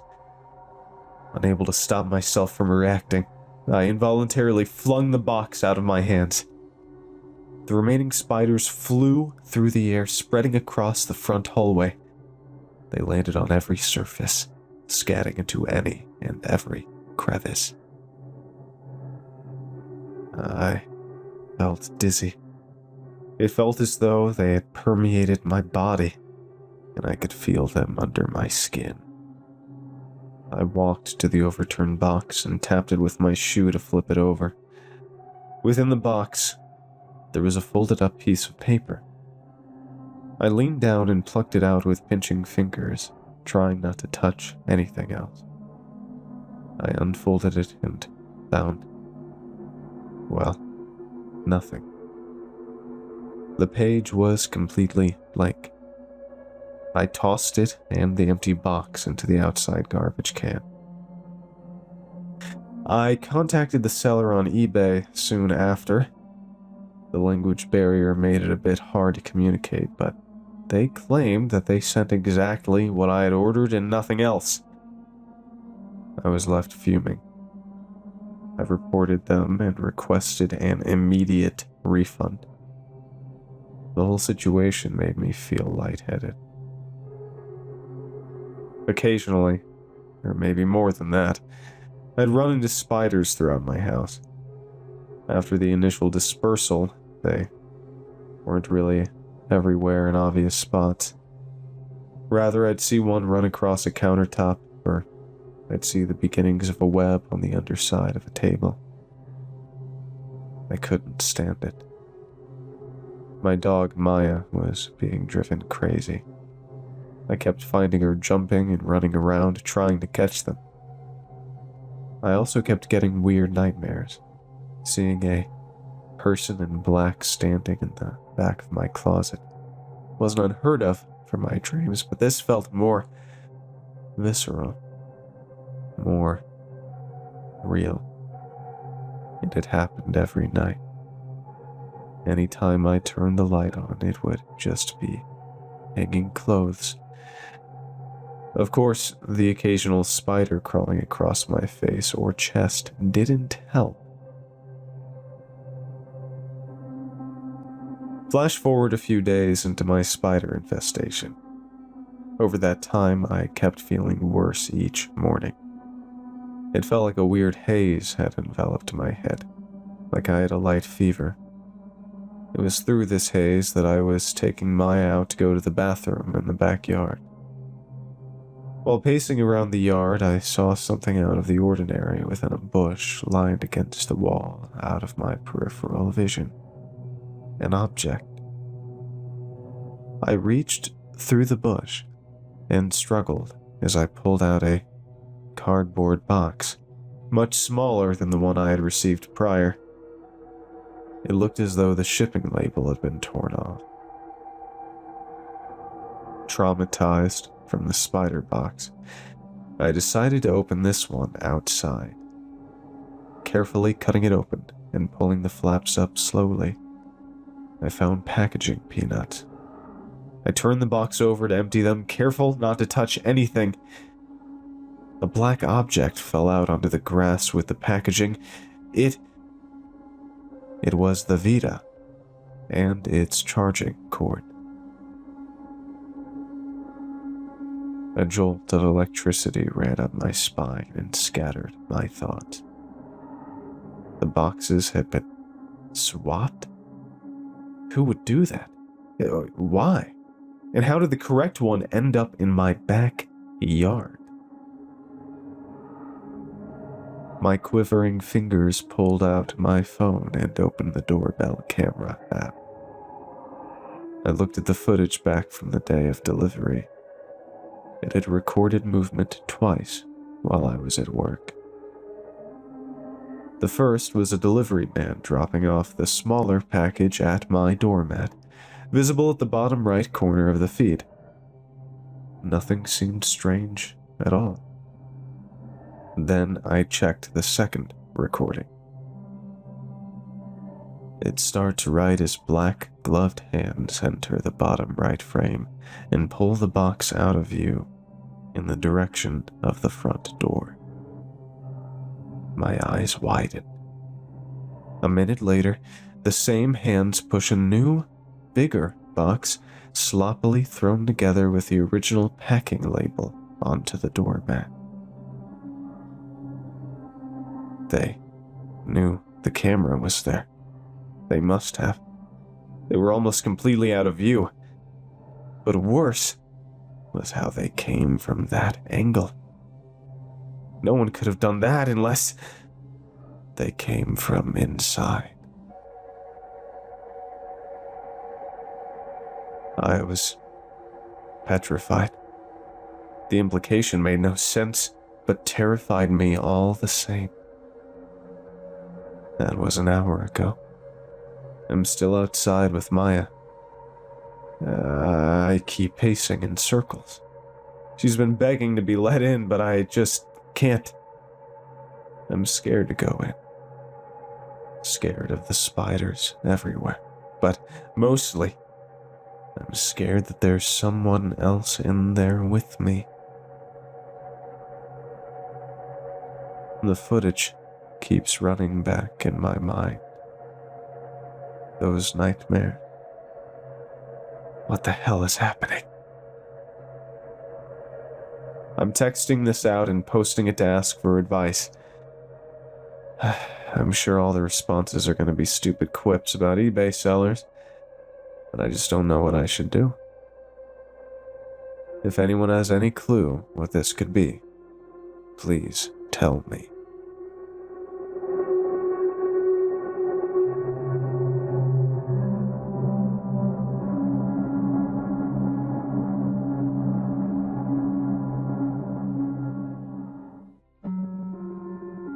I kept finding the same sticker in library books. The reason was horrifying. By Twisted Urban Tale. In sophomore year of high school, I practically lived in the library. I'd go there almost every day after school to sit and read. Then I'd borrow a stack of books, mostly history, and finish them at home before they were due back. It was routine at that point. That's why I noticed it straight away. I opened a book I'd borrowed about medieval Europe, and I saw a small white sticker stuck firmly to one of the pages. I leaned in and took a closer look. The sticker was a prescription bottle label. The edges were worn, and it had been pieced together in two halves. One side was faded to a thin film, and had been peeled off and reapplied, but I could still read the text.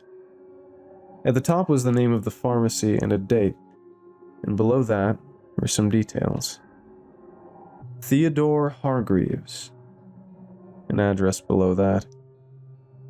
Lisinopril, 10 milligrams. Take 1 tablet by mouth every day.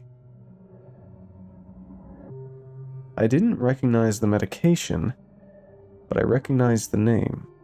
It was Mr. Hargreaves, my history teacher. I saw teachers and students from my school regularly at this library, so I didn't think much of it at the time, but I still stared at it for a second longer than I probably should have. Then I figured it was a mistake and left it there. He must have been using it as a bookmark and forgotten. I didn't want to peel it off and risk tearing the page. The second time, it caught my attention immediately. Different history book, another label.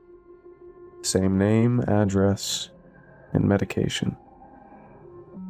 This time it was stuck deeper into the book on one of the middle pages.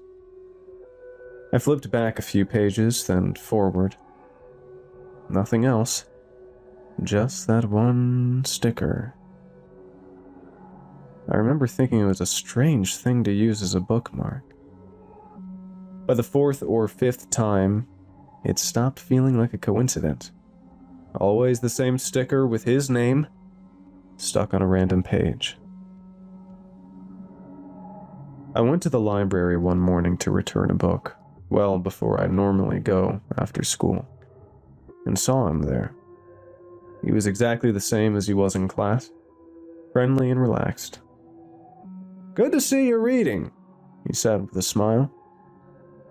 I greeted him and we made some small talk. I almost mentioned seeing the labels, but then I stopped myself. Something made me feel like I wasn't supposed to. At the end of our conversation, I just smiled and left. A few afternoons later, I was back in the library. I went to the history section and plucked a book off the shelf, flipping it open without thinking. Sure enough, there it was again. Mr. Hargreaves' prescription label, pressed flat on one of the pages. Just then, a voice snapped me out of my trance. "Hey, how's it going?" I looked up. My friend Matt was standing in front of me, hands in his pockets. Matt didn't come here often. He lived further out on the edge of town. "I didn't know you even knew where the library was," I remarked.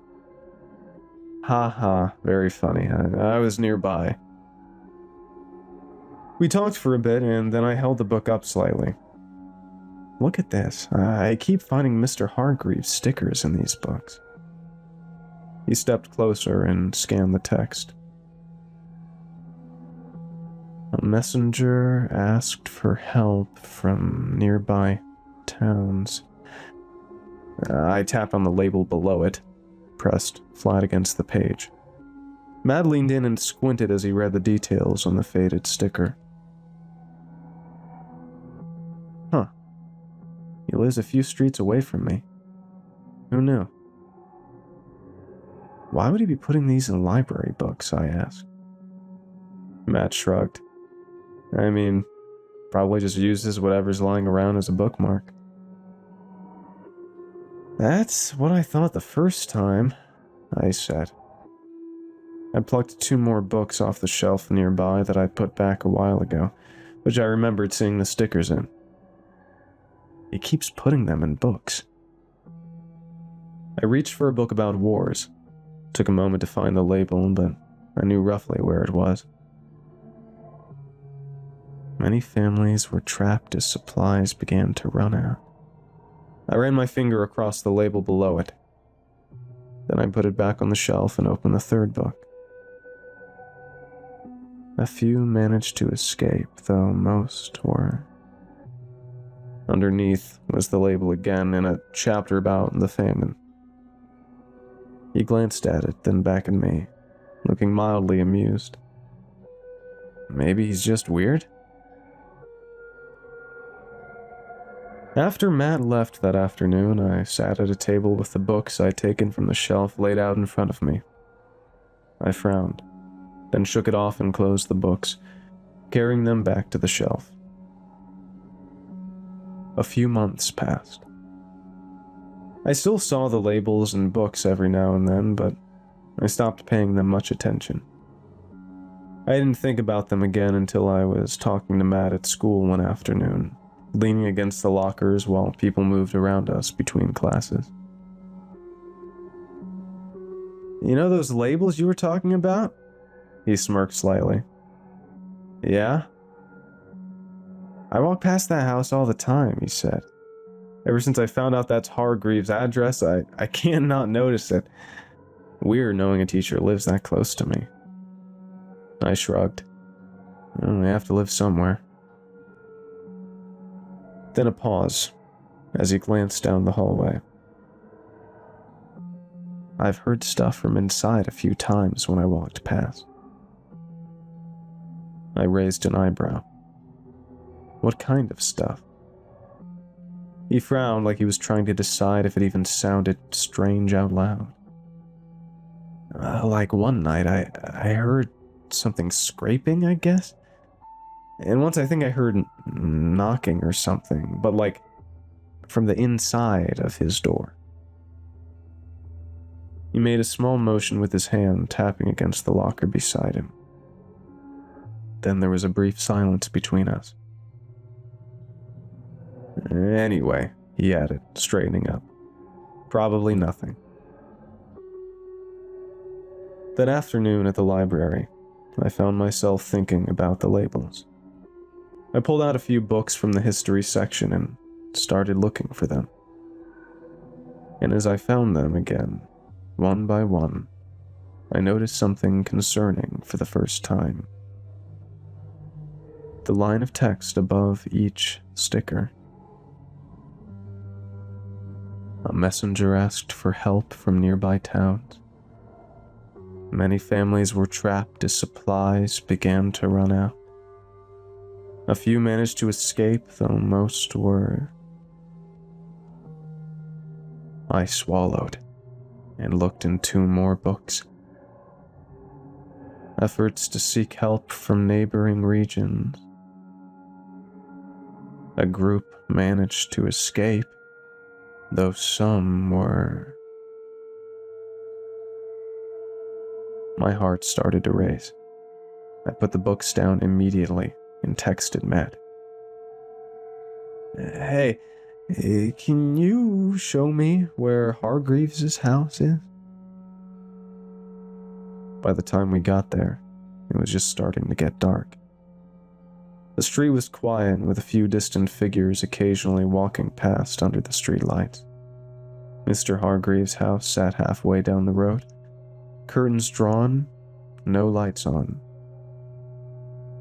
The same address shown on the prescription labels, stuck in the books. Matt slowed beside me, hands in his pockets as he glanced at it. Looks the same as it always does, he shrugged. What did you think you'd find?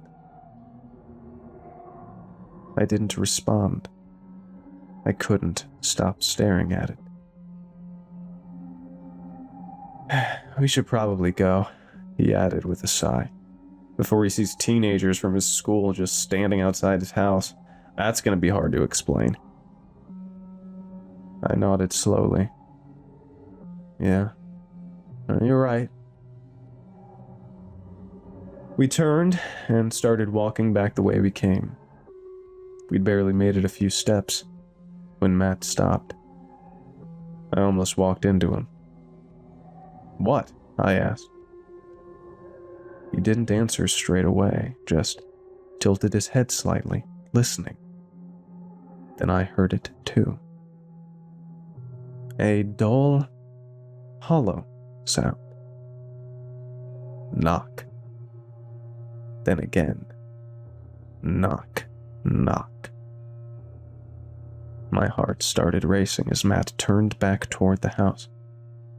That's it, he said quietly. That's what I was talking about. We both stood there for a second, then walked back towards the house. The front porch creaked slightly as we stepped onto it. The sound came again louder now, from somewhere just beyond the front window. The curtains were drawn, but not fully. There was a small gap where the fabric didn't quite meet. Matt leaned in slightly.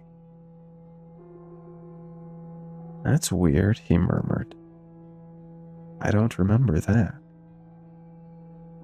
He pointed, and I followed his gaze. Behind the curtain, barely visible in the darkness, were wooden boards running horizontally across the window. I felt a chill run through me. His curtains are always closed, Matt said with a frown. Wonder why there's wood all behind it.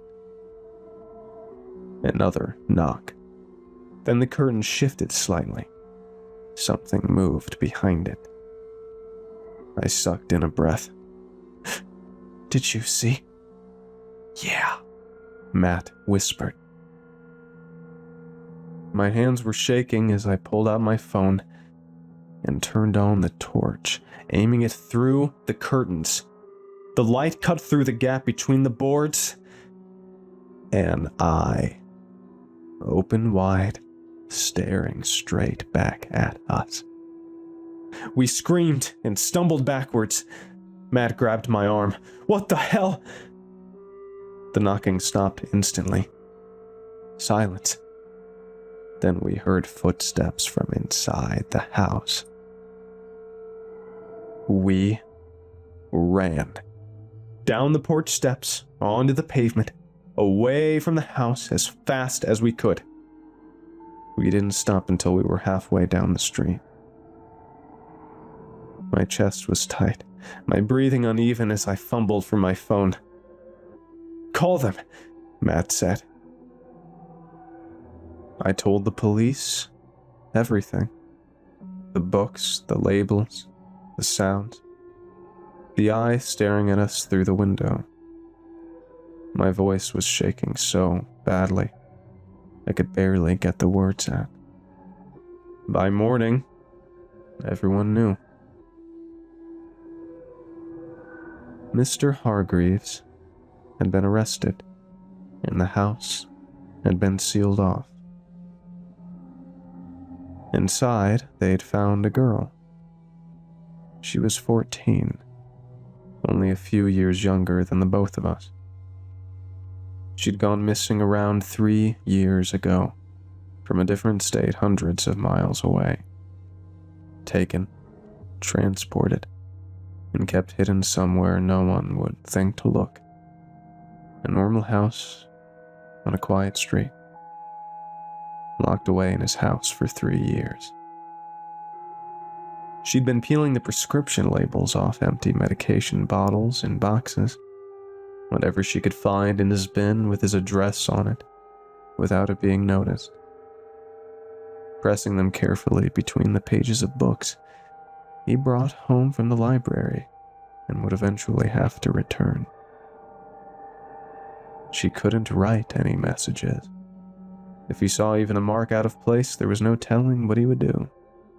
So she worked with what she had, looking through the words in the books and placing the labels with his address under specific words, underlining them with the stickers, hoping someone, anyone, would notice that she was trapped, needed help, and was unable to escape. It had been right there the whole time. I kept thinking about how many times I'd seen those labels and dismissed them as something harmless before putting them back on the shelf. If we hadn't gone there that day, she might have never left that house again.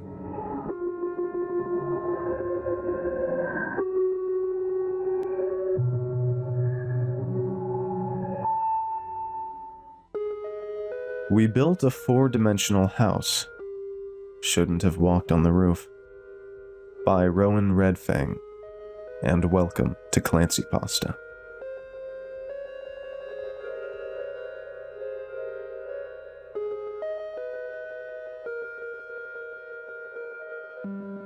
Architects are artists who tell space how to behave. We are taught from day one to respect the ground.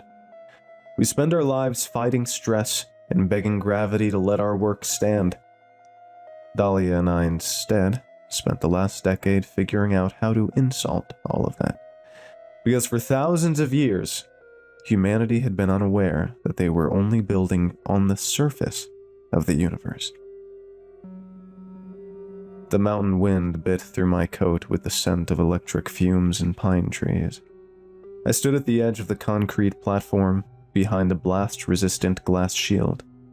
The clearing around us was a crater we had ripped out of the forest, made of dirt and gravel, hidden between the Alps.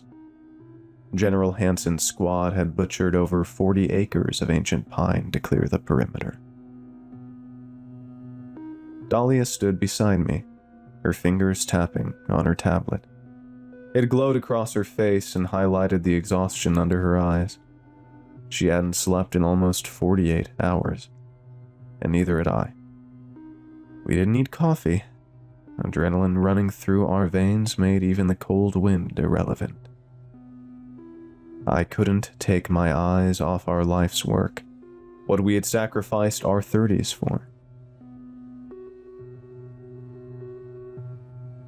Swimming through the pre-dawn mist on the concrete foundation was our monument to insanity.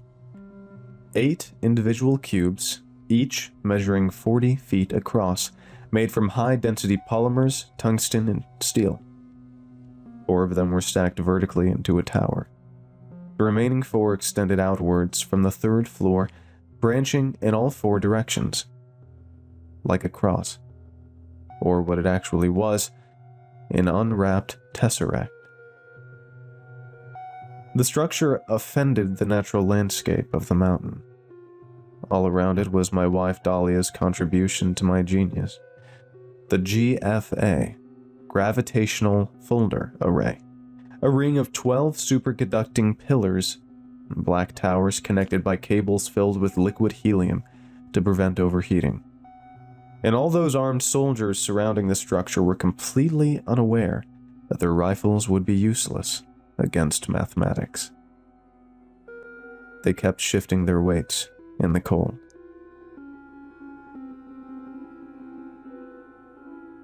Pressure across the primary nodes is stabilizing. Generators are at a maximum capacity, Dahlia said, with that melody in her voice, like every time the numbers finally made sense. She tucked a lock of her dark hair behind her ear. She went on. We need the structural integrity to hold, Johann. The GFA is going to peak at almost 400 G inside the ring. If it buckles under the pressure, we're going to create a localized micro-black hole instead of folding the building. My work is fine, Dahlia, I said. I made sure to over-engineer the load by a factor of 5. I couldn't help but grin as I traced the lines of the building against the rising sun. We're about to force the universe to accept our new reality. A Nobel Prize awaits you, and the Pritzker for me. I chuckled. They'll have to invent new categories of awards after this. The gravel behind us crunched under heavy boots approaching. General Hansen stepped into the light, flanked by 2 soldiers and their rifles. He wore a parka over his uniform, exhaling clouds with each breath. From the look on his bearded face, I could tell he considered joy to be a tactical disadvantage. I couldn't remember ever seeing him smile.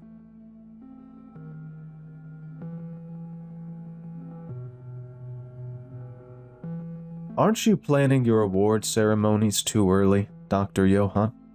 He said, with that thick German accent. We've been freezing here for weeks now. I'm looking at 8 very expensive plastic boxes. Tell me you're not going to actually crush them. Explain to me again what we're buying before I choose to freeze the money instead of my men. I turned, ready to fend off his skepticism. To think that Dahlia and I were the only people in the world who understood the punchline to the greatest joke ever told to science. Imagine you take a cardboard box and put it in a hydraulic press, I said, gesturing at the structure. What happens? You flatten the box, the general said. Indeed, it doesn't disappear. All the material is still there, just folded into a lower dimension. It becomes a square, from a 3D object to a 2D. I understand how a trash compactor works, Doctor, and I don't like the thought of flattening 50 million euros of NATO funding. We're not crushing anything, I said, unable to keep that electric excitement out of my voice. I was shaking. We just compress a dimension. According to our calculations, the other 7 cubes will compress into the exact same coordinates as the first one without intersecting. They will overlap quantum mechanically. It's topology, Dahlia intervened. Her voice was the perfect counter to mine, calm and precise. The GFA generates a localized gravity well, so intense it will bend spatial dimensions inwards. It will project the building into a higher dimensional space and leave only a 3D cross-section behind. Hansen took a sip from his thermos, shifting his gaze up to my beautiful building. So, like a pocket dimension? You're telling me you can fit an entire base inside a closet? Yes, kind of, I said, clapping once and pointing a finger at him. Imagine infinite space on a finite plot of land. It will revolutionize urban planning, architecture, and storage. Hansen interrupted me. Deployment. A bunker that can't be hit by missiles because the interior doesn't exist outside it. Do it then, Doctor. Let's see where our money went. Dahlia and I exchanged looks. A decade had passed. A decade of failed grants and scientific mockery, of sleepless nights and broken prototypes, all conveyed between us in a single glance. She nodded and tapped a sequence on her tablet. We all put our earmuffs on. Our hands joined together on the safety switch mounted on the side of the console. Then we turned the key and pressed the interface. The earth shook when the GFA screamed like a giant beast. Its engines rumbled as massive amounts of power were released into the pillars, more than what could power an entire city. The air pressure dropped quickly and made our ears ring. A frequency followed that hit my chest and made my bones rattle and my teeth ache. The reaction assaulted our biology rather than our eyes. There was no flash of light or laser beams. It all happened just like in our simulation. The space between the pillars boiled, and the air turned into a violent but warm storm that melted the snow around them. I couldn't take my eyes off the building. Lights bent all around it, following geometric arcs that were impossible to predict. Gravitational lensing. That was the name. Like the light of a star passing behind a black hole. Even space itself warped, behaving like air above a jet plane. Gravity was pulling it inwards. All the steel stretched into a translucent distortion, slowly bleeding into the cube beneath. I tasted blood in my mouth, but I ignored it. We knew it would happen. Completely mesmerized, I watched the solid matter fold onto itself. The 4 cubes flanking the 3rd floor collapsed inwards through the center, drawn by the crushing gravity. The architecture was literally recalculating itself, folding angles that our brain could never process. And behind the building, the sky appeared to fracture into thousands of shapes, turning the visual into an ever-shifting mosaic of static. Geometry was melting, liquefying and sliding through the metal. We stared at the matter collapsing towards the central point, but at the same time remaining in the same place.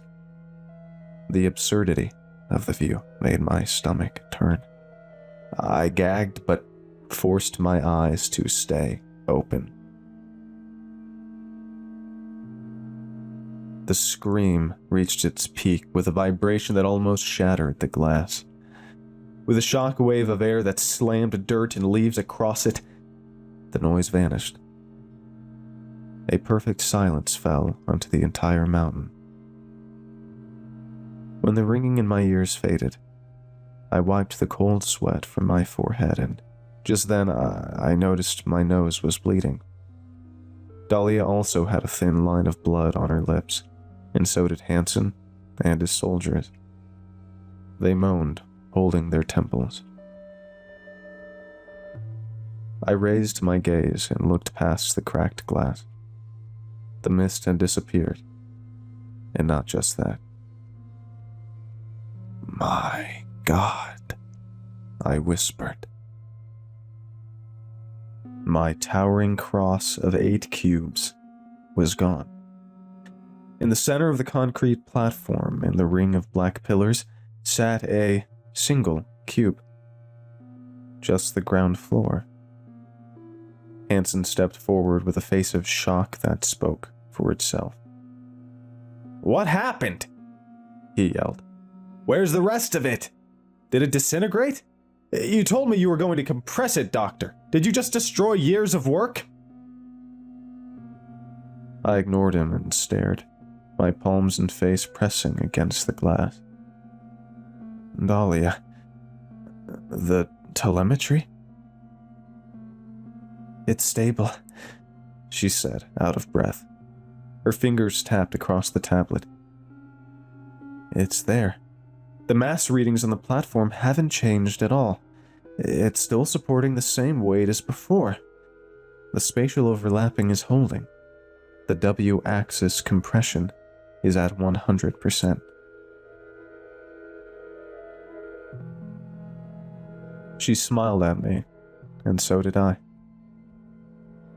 The hypervolume folded successfully. "It worked," I said, trying to catch my breath. "It's all inside." Dahlia slammed into me. My legs were giving out, but my hands, still shaking, wrapped around her coat and held her tight. I buried my face into her shoulder with tears wetting the fabric. We hugged, ignoring the soldiers and the freezing wind returning. Like two people who'd spent the last 10 years digging a tunnel out of a prison, and finally found freedom. "Where did the other floors go?" the general asked. "It's all there," I said. "We just can't see the other 7 rooms because our eyes are locked into 3 dimensions. We're just looking at a single face of it. Radiation levels are negligible," Dahlia reported, her eyes darting between her tablet and the single cube. "Gravity is normalized. Atmosphere is standard." We walked across the dirt towards the perimeter of the platform. Hansen followed us, flanked by his soldiers, their faces paled in confusion. From that angle, the cube looked completely normal. Just a gray box of brutalist architecture with a door on the front and windows on the sides. "So?" the general said with a gesture towards the cube. "Can we walk inside?" "Not yet," I answered. I was about to continue when I took a few steps to the right to get a better angle of the structure. And the magic happened. As my perspective shifted, the cube reacted. It moved. The front face containing the door contracted inwards and flattened into a sheet of light. At the same time, the left wall unfolded outwards to replace it. The door became a ghostly image that lingered for a second before bleeding and vanishing. It slid back into the center and became translucent, while a blank panel folded out from the opposite side. I stopped dead and watched in awe. "My God," the general said. "What the hell is that?" one of the soldiers yelled, aiming his rifle at the cube. "Do not shoot!" we both screamed. Hansen drew his own rifle, taking a step back. "Dr. Johann, the building is moving. You said it was stable. Why is it tracking us?" I could hear both Dahlia's heart and mine hammering in the silence. I sidestepped to the right, and the cube reacted instantly. The wall retracted into an impossible center, and the face with the door came back, pulled from the interior to face me again. Its motions were so fluid and sickening to watch. "It's not moving. And it's not tracking us, I said, taking ragged breaths. The knowledge hit me with massive force. Nothing is alive, General. It's just the projection. Speak English, Doctor, Hansen said without lowering his weapon. He's right. Dahlia stepped in front of him. Think of a normal 3D cube. If you look straight at it, you only see one face, a square. But if you walk around it, you see the other faces. What we're looking at is no longer a cube. This is a tesseract, a 4D hypercube. It possesses 8 cubical faces, but because it's now existing in a 3D space, it has to rotate its hypervolume to maintain continuity in our field of vision. It's not moving. Our movements are forcing its projection to recalculate. We can only perceive one cross-section at a time. Send the drone in, Hansen ordered. Nobody is stepping inside a building that can't decide what shape it is. A soldier carried a large drone. He set it on the concrete and stepped back. The front door of the cube could be opened via remote control. Dahlia tapped on her tablet and, with an echoing screech, the door swung open. Inside, the lights were on. The interior looked just like before. Sterile walls and a table bolted to the floor. In the corner, the staircase leading to the second floor. The drone rolled on the concrete and crossed the threshold of the cube. We all gathered around the monitor of the soldier handling it. The camera feed showed a perfectly normal view. The lighting was fine. The table showed no visible changes. Upstairs, I said, as we all stared in silence. Make it proceed upstairs. The soldier nodded. The drone rolled towards the staircase and raised its mechanical legs to begin a slow climb. None of us dared make a sound. We stopped breathing as the images appeared on the monitor.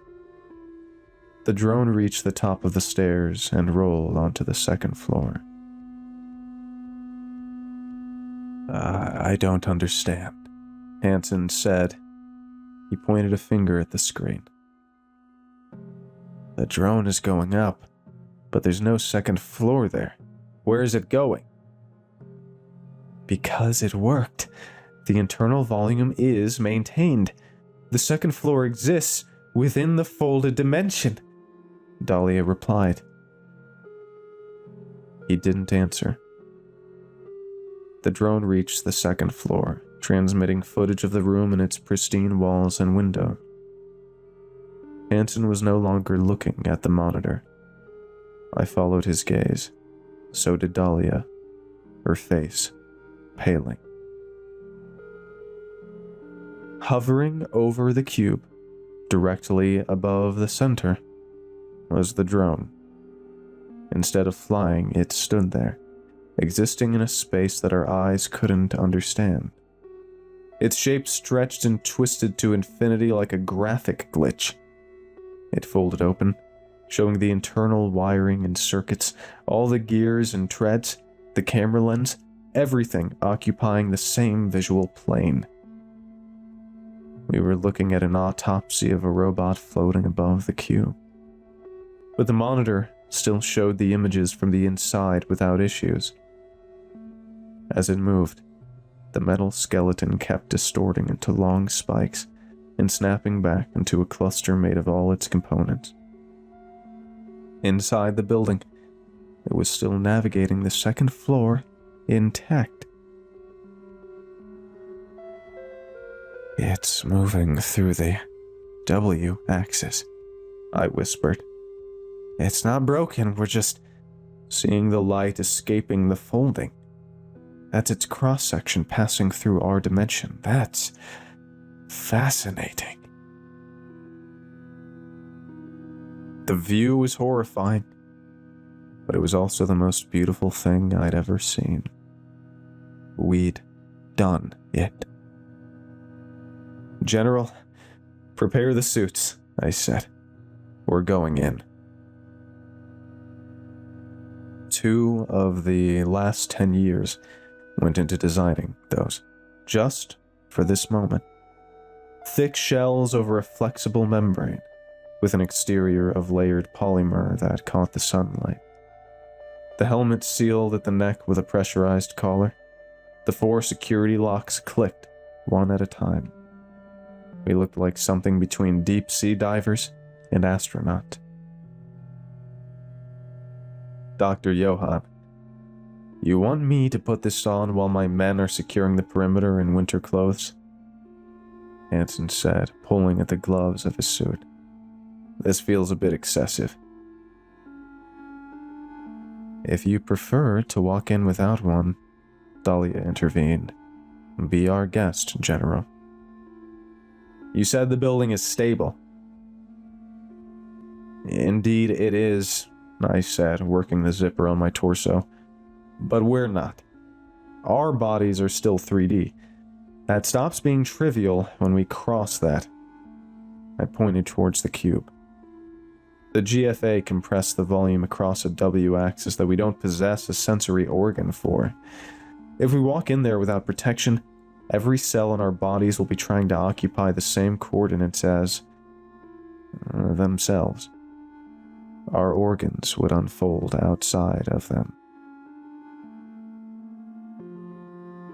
The general didn't answer. Dahlia finished the explanation. "The suits enforce boundary conditions. They keep our body's location consistent. In short, they will tell the universe that we are still 3-dimensional in a very angry way." Hansen grunted, looking unhappy with the explanation, but he put on the helmet. The suits were wired, 4 cameras each, 1 in each direction, and microphones. The soldiers outside would have a live feed, or so we thought. Dahlia had done the math on what happened to electromagnetic signals when they crossed a dimensional edge, but we chose not to share that with the general yet. He grabbed his rifle and led the way. We crossed the platform. 3 people who had run out of things to say. The cube sat there in the center of the ring of pillars, like something people would worship. A puzzle waiting to be solved, or a warning begging to be heard. The mist had cleared, leaving behind a sky too blue and clear, like the world itself wanted to observe. Hansen walked in first, raising the rifle to shoulder height.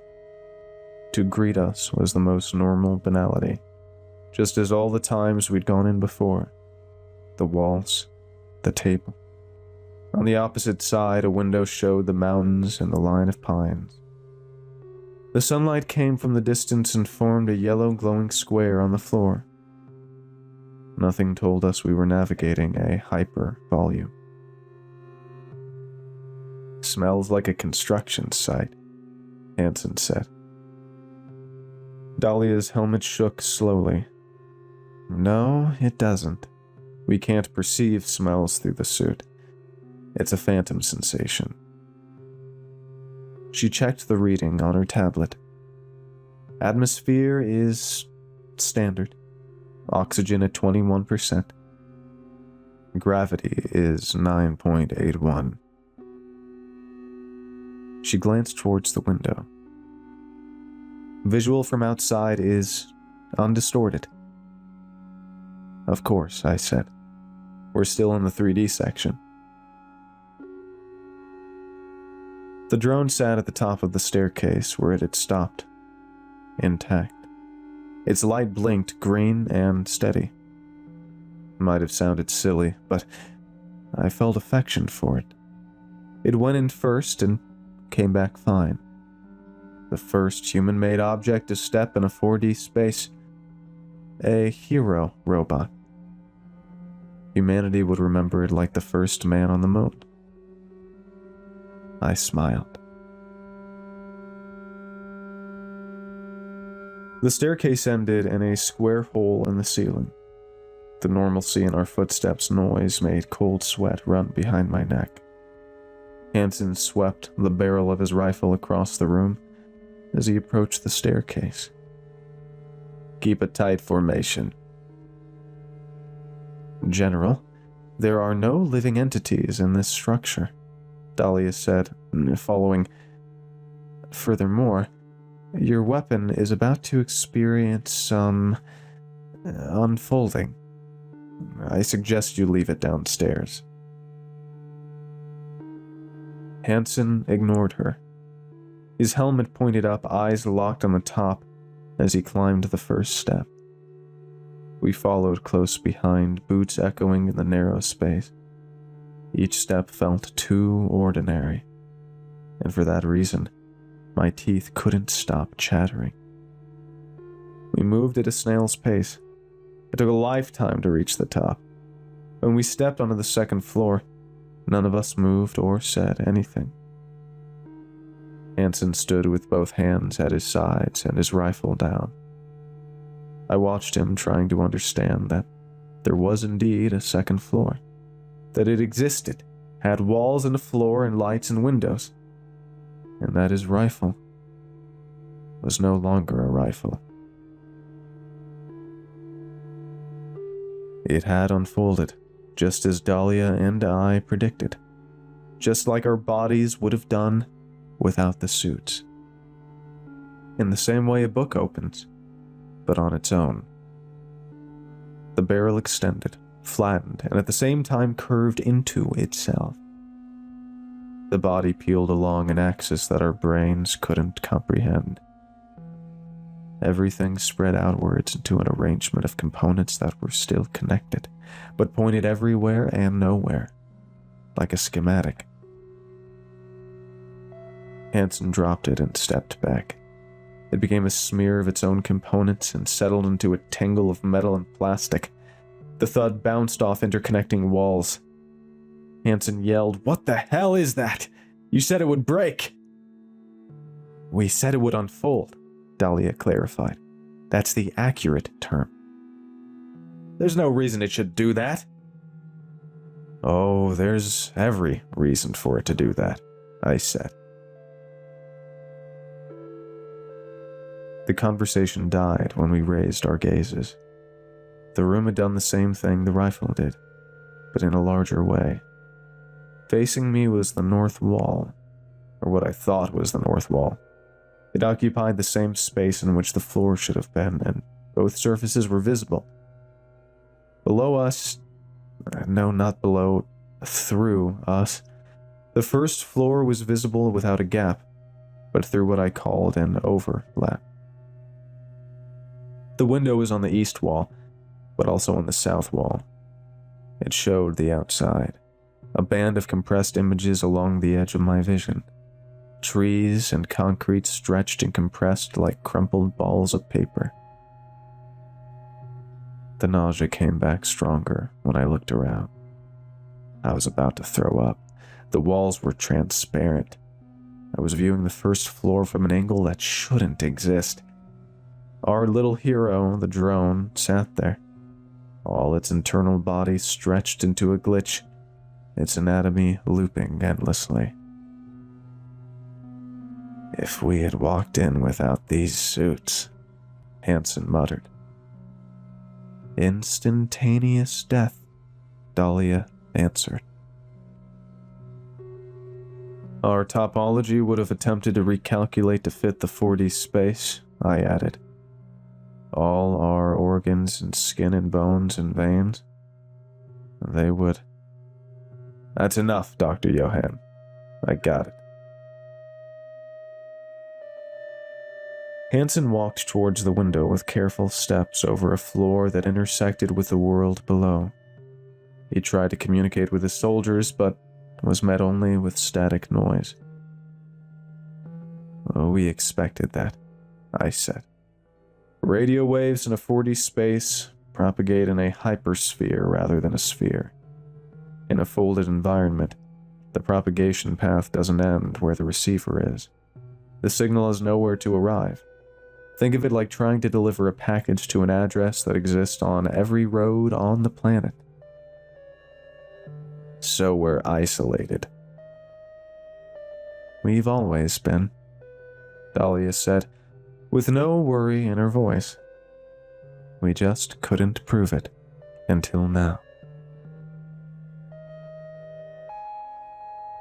The light shifted. The entire room darkened. I caught something at the edge of the window. Darkness, like a shadow moving. It crossed the mountains and the structure, and it was gone in a second. Could it have been a cloud? It made sense. The sunlight traveled inside the building, after all. Did you see that? Hansen asked. Gravitational glitch, probably, I answered. With the GFA bending the space, visual artifacts are to be expected. We climbed to the 3rd floor. It required concentration. The distortion made the distance between the steps impossible to understand. When we reached the top, my obsession peaked. The only way to describe the floor was a theorem. As we came up suddenly, there were 5 rooms, and none of them had a door, even a wall between them and us. The corridor, walls, bathroom, the bedrooms, and the studio we'd built around the middle room, all were accessible at the same time. Their interiors folded open. The porcelain of the bathtub intersected with the mattress of the bedroom. Studio desks floated inside closets. This is unreal, Hansen commented, spinning once.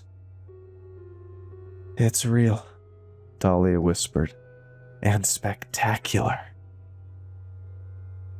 To a 3-dimensional observer watching from outside, we must be teleporting, I said. If we walk to the studio, we just appear there. Dahlia crouched beside the bathroom wall, which was also every other room's wall and also the floor.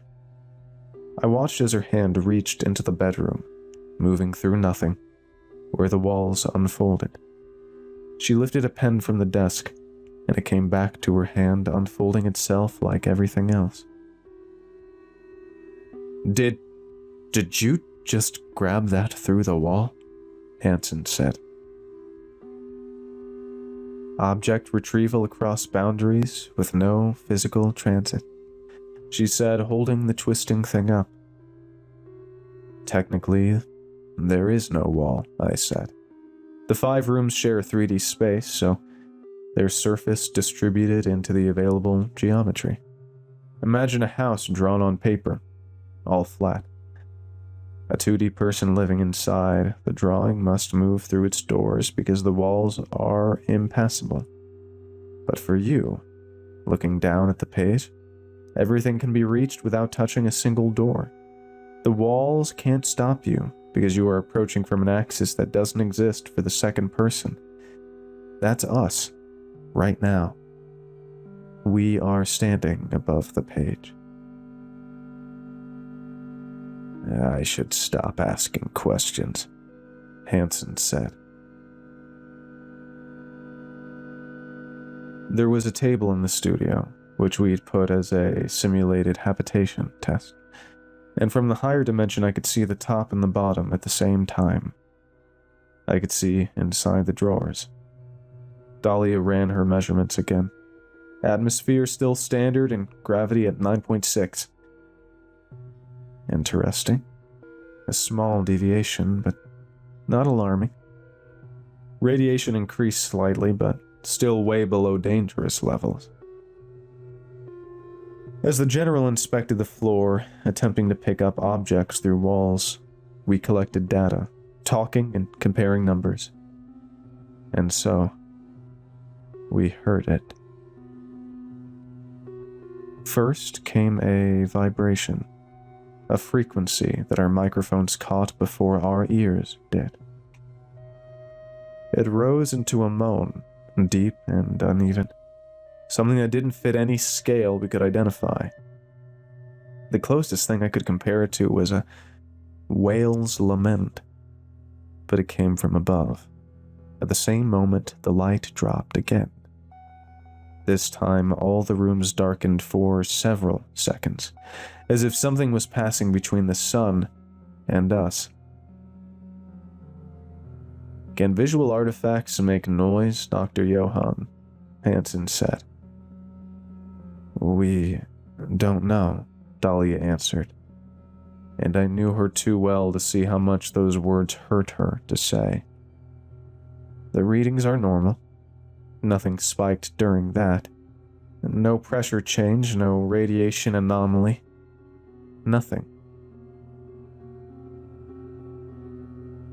"It might be dimensional resonance," I said. "In a folded space, the geometry is touching the adjacent regions. Sound might behave differently. Instead of propagating through a medium, it goes through the shape of space itself, and the shape of space here is..." I gestured, unsure of what to say. "I don't know. Maybe an acoustic artifact from the fold itself." "From the fold?" Hansen echoed. "Like an echo, from the shape of the room instead of the room." The staircase to the last floor felt steeper, harder to climb. We didn't need the readings to notice the air was different, heavier, holding a certain resistance, the same way air feels before a huge storm. When the pressure drops and the body knows before the eyes see it. Our suits register the change. "Gravity is at 8.8. We've lost over 10%. Dahlia held her tablet up. "Radiation went up 40%. Still within safe levels, but it spiked. Pressure is down 8%. She turned to face me. "Johann, this wasn't in our simulations." "Is that a problem?" Hansen asked. I wanted to tell him no, that everything was fine. It means the fold here is affecting more than the physical geometry. There might be let's call it a battle between the compression and the gravitational field we hadn't accounted for. Will the suits hold? They will. They can hold more than this, Dahlia confirmed. We stepped towards the windows of the 4th floor, and outside, the world had broken. It had set a huge fuck you to perspective. It took me a minute to understand what I was looking at. The soldiers down there, all of them, I could see every single one, were visible in their entirety. No, not through their clothes or skin. Through everything. Their full architecture flattened in the same space as their bodies. Muscle stretched over bones, opened like a blueprint. Their lungs pulsed with each breath, and the blood traveled through arteries across the whole body. They walked around and talked to each other, unaware we were looking at them from a dimension they couldn't see. To another person, it must have been horrifying. To me, it was the most intimate thing I'd ever seen. "My men!" Hansen yelled when he looked out. "They're fine, General," I said. "From their position, nothing changed. We're just looking at them from above the page. Remember? They only look like that from up here." Hansen stepped back and didn't look again. Dahlia took her measurements as I photographed every overlapped surface. We checked every reading and talked to each other at a speed that made it sound like a foreign language to anyone who hadn't spent a decade on this project. I laughed when she made a joke, a good one that nobody else but the two of us could get.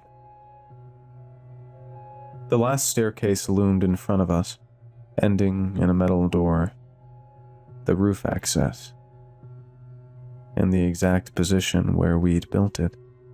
And that never sparked any particular interest in me, until that moment. The air was becoming too dense, and the gravity was playing unfunny jokes, but I wanted to do it. I had to. Observe the world in full tetradimensional space. I had to see what was on the other side. "We have sufficient data," Dahlia said. "We should head back." Her face through her helmet was something I couldn't read, for the first time since we'd met in middle school. We were both doing the calculation, but not the same one. "We didn't come this far only to go back one step from the finish line," I said. "We came this far to collect data, Johann, and we have enough. We've proved the hypervolume exists. The space is too volatile. But there's more above us. That's the problem. There could be too much above us." Hansen stepped between us, facing me. "I'll say this. Whatever made that sound earlier came from up there."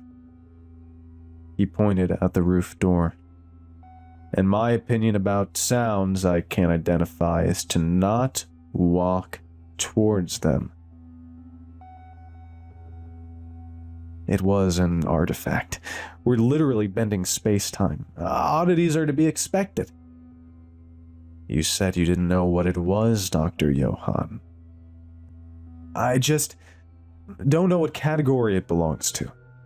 We've spent 10 years building this door, and I'm not refusing to open it now that it stands in front of me," I said, too loudly, stepping past both of them and climbing the distorted steps 3 at a time. "This is the paradigm shift. I am documenting the roof." They rushed, trying to stop me, but I grabbed the handle and pushed the door open. I stepped out, and the sky stepped in. Literally. I stood on the roof of a hypercube, right at the top of the dimensional boundary. The sky had become an intersection of all possible skies, with every point visible as a volume instead of a surface, coming from all directions at once. Its layers curved and looped around each other, through cloud formations existing in their full 3D shape instead of a flat ceiling. The atmosphere became an ocean of fractals with impossible geometry and colors that I'd never seen. And I could see time. Echoes of snow falling upwards, crossing the light of billions of different galaxies overlapping into a singularity. "This is beautiful." Dahlia gasped behind me, mesmerized. Hansen said nothing. We all looked up in awe. We spread across the roof and walked around. The data kept coming in faster than we could process it. Electromagnetic fields, pressure, gravitational waves, an atmosphere at an altitude we were and were not. And in all that, I couldn't stop talking. I must have said the words Nobel Prize 10 times. We were going to rewrite all the basic principles of physics. No, of all science. We stood where nobody had ever stood before in the history of the universe, in the hypervolume of a folded dimension, and we looked at it from above the page. The building vibrated before our suits registered it, and the light changed again. This time we could see it clearly. The entire sky darkened from every direction at once, and we all knew this wasn't how darkness worked. This wasn't how anything worked. The sound came again, longer and louder. It came from inside the vibration, from above. We looked up just as it arrived. I had no idea what I was looking at. My brain tried its best to find logic in it, but the numbers were all wrong. The world was wrong. A surface, or better, a membrane, except it was neither. As we watched, it shifted. One moment there was a sheet of glistening material that moved with the typical irregularity of a living being. The next moment, it folded out into a shape my eyes couldn't process. Not just because of its instability. That valley of pulsing red mountains slid with calcified columns like the supports of the cathedral made of flesh and bone. It materialized out of nothing, spanning miles and miles, and faded into waterfalls of black fluid. The tissue sliced into the three-dimensional space, constantly warping and folding. On Dahlia's tablet, the gravitational readings did something we never expected. It dropped, faster and faster. 3, 2, 1. Then it reached 0. What happened next was wrong. It went against every law of physics. It dropped below 0. That minus sign before the number mocked our pathetic human brains. It had to be wrong. The device had to be broken. Negative gravity? What nonsense was that? Our feet left the roof. I had no time to be surprised, but enough to anchor myself on the roof door. The gravitational pull was no longer downward. My vision twisted and slowly rotated until the sky was below me, like an endless ocean, and the roof was now a ceiling. Hansen floated in the air. Both his hands grabbed my ankle.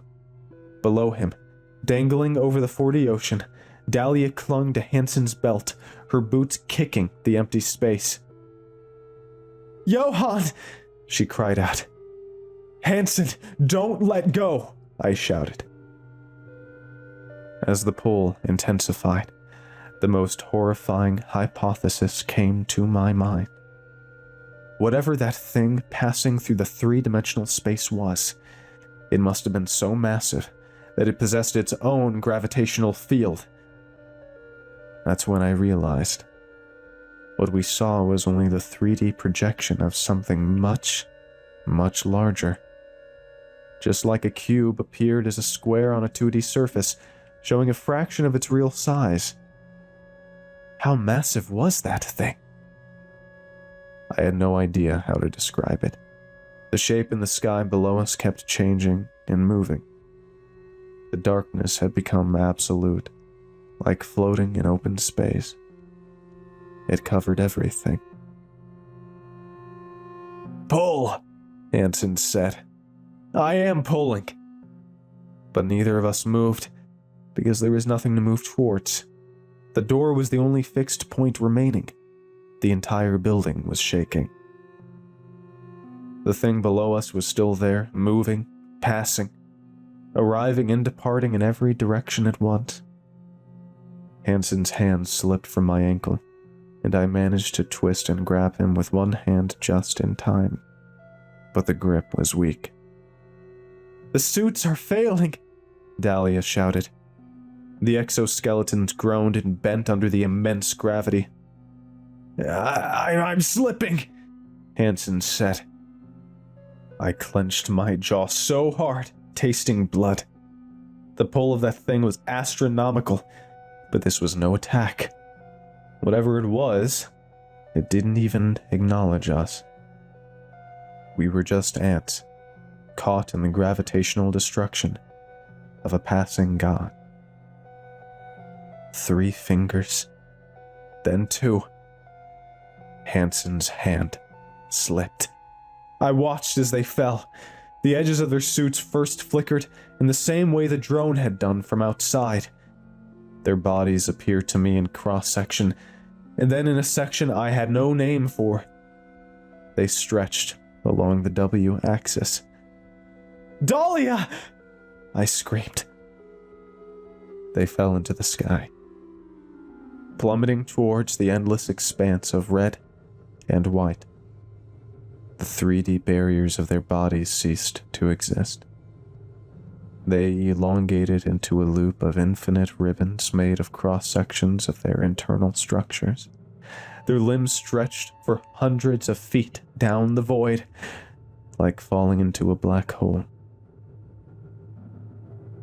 Among the unfolding structures, flattening and adding more colors to the sky, I saw their eyes, massive and distorted, staring up at me, and filled with such an agony that it broke my very soul.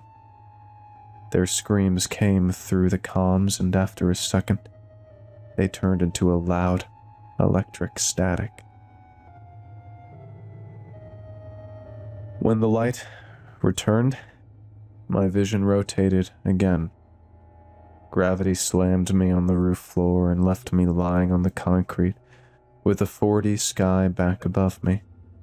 My shoulder broke with a sickening crack. I screamed, not from pain. I screamed until my throat burned and I choked. I dragged myself towards the stairs and rolled down. I stumbled blindly through the lower floor, crying. On the second floor, Hansen's rifle was still on the floor, unfolded. The drone continued its mapping.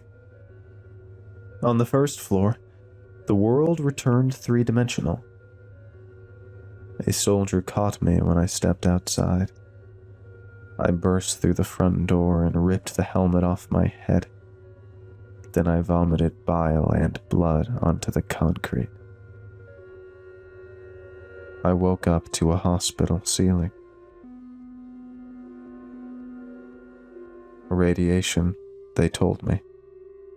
I'd been exposed to massive amounts that the suit failed to protect me from. They'd never stopped questioning me about what happened, but I hadn't managed to speak a single word.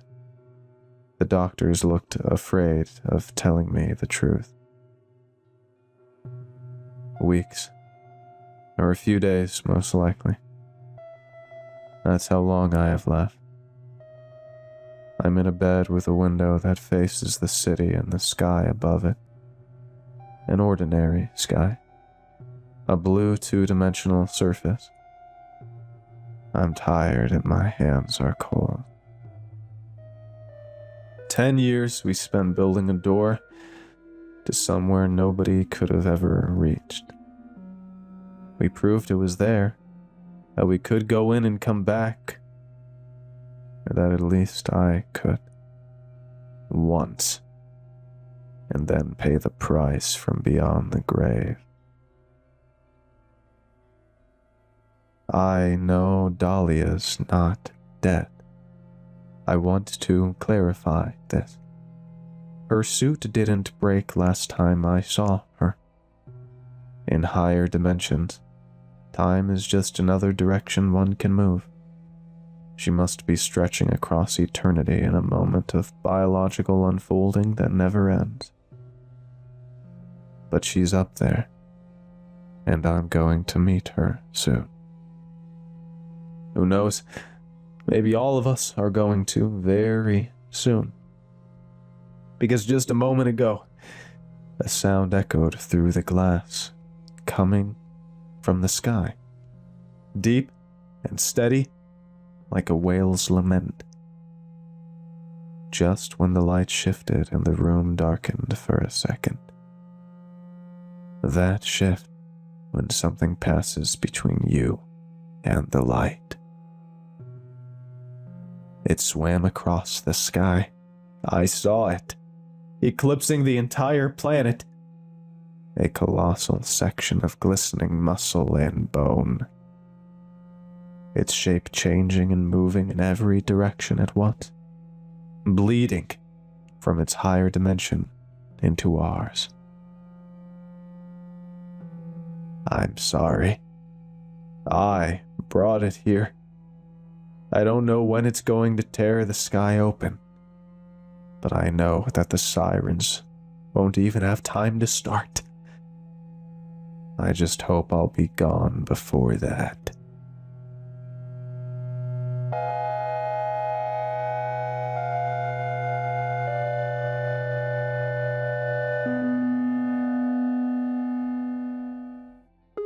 I won a toy truck for Christmas by Clancy. By the time I heard the line "Jingle All the Way" blare out from the little alarm clock across the room, I was already up and out of bed. I'd spent every waking moment of the night before waiting to hear that classic holly jolly Christmas tune call my name, and I couldn't waste any time postponing the festivities. After brushing my teeth and throwing on the old grandma got ran over by a reindeer Christmas sweater I bought down at the Goodwill for an absolute steal 5 years ago, I rushed down the hallway, decorated in bright, multicolored Christmas lights, and into the living room. My tree this year stood tall, burly, and lit up like you wouldn't believe. I usually just go with the standard reel and leave it at that, but last night I was looking at the tree after eating my dinner and realized it looked a bit dim. Perhaps the bulbs I'd been recycling for decades were finally starting to fail on me. Regardless, I took this opportunity to blast my Christmas spirit into high gear. I ran out to Walmart and bought 5 boxes of their finest colored Christmas lights. I would have bought more, but they said they were all out around this time and had to go in the back to even find those. I guess people don't usually wait till Christmas Eve to buy Christmas lights, right? Looking at my tree now, all 6 strands of lights, dim, original included, it looked absolutely gorgeous. I may have had to turn my head away from time to time when my eyes started to burn, but the beauty made it all okay. I closed my eyes and braced myself in anticipation to tilt them downwards and see the gift Santa had brought for me this year. I'd been really good this year. I made sure of it. I was naughty once, about 10 years back, and sure enough, I woke up that Christmas morning to find nothing but a stocking filled with coal. And I don't even put up stockings. I just found them shoved into one of my socks under the tree. Lifting my eyelids and looking under the tree, I let out an audible sigh of relief. I was good this year after all. Sitting there, under the tree, was one lonely little box, wrapped in bright white and blue striped wrapping paper, and tied at the top with an obnoxiously sized red bow. I darted under the tree and started shaking my present rapidly. Oh boy, I wonder what it is. Maybe it was a little toy truck, or maybe even a car or a bike. Sitting cross-legged on my living room floor, I ripped the wrapping paper off with a few vicious swipes. Oh, thank you, Santa, I whispered to myself as I gazed on in admiration of my gift. Sure enough, Santa got me a little green truck with detachable wheels and fully openable doors. He really did know what I wanted. It doesn't really surprise me, but it always feels good to get that reassurance. As a kid, my parents always had me write letters sent straight to the North Pole to let Santa know what I wanted for Christmas. But as an adult, I found an even simpler way.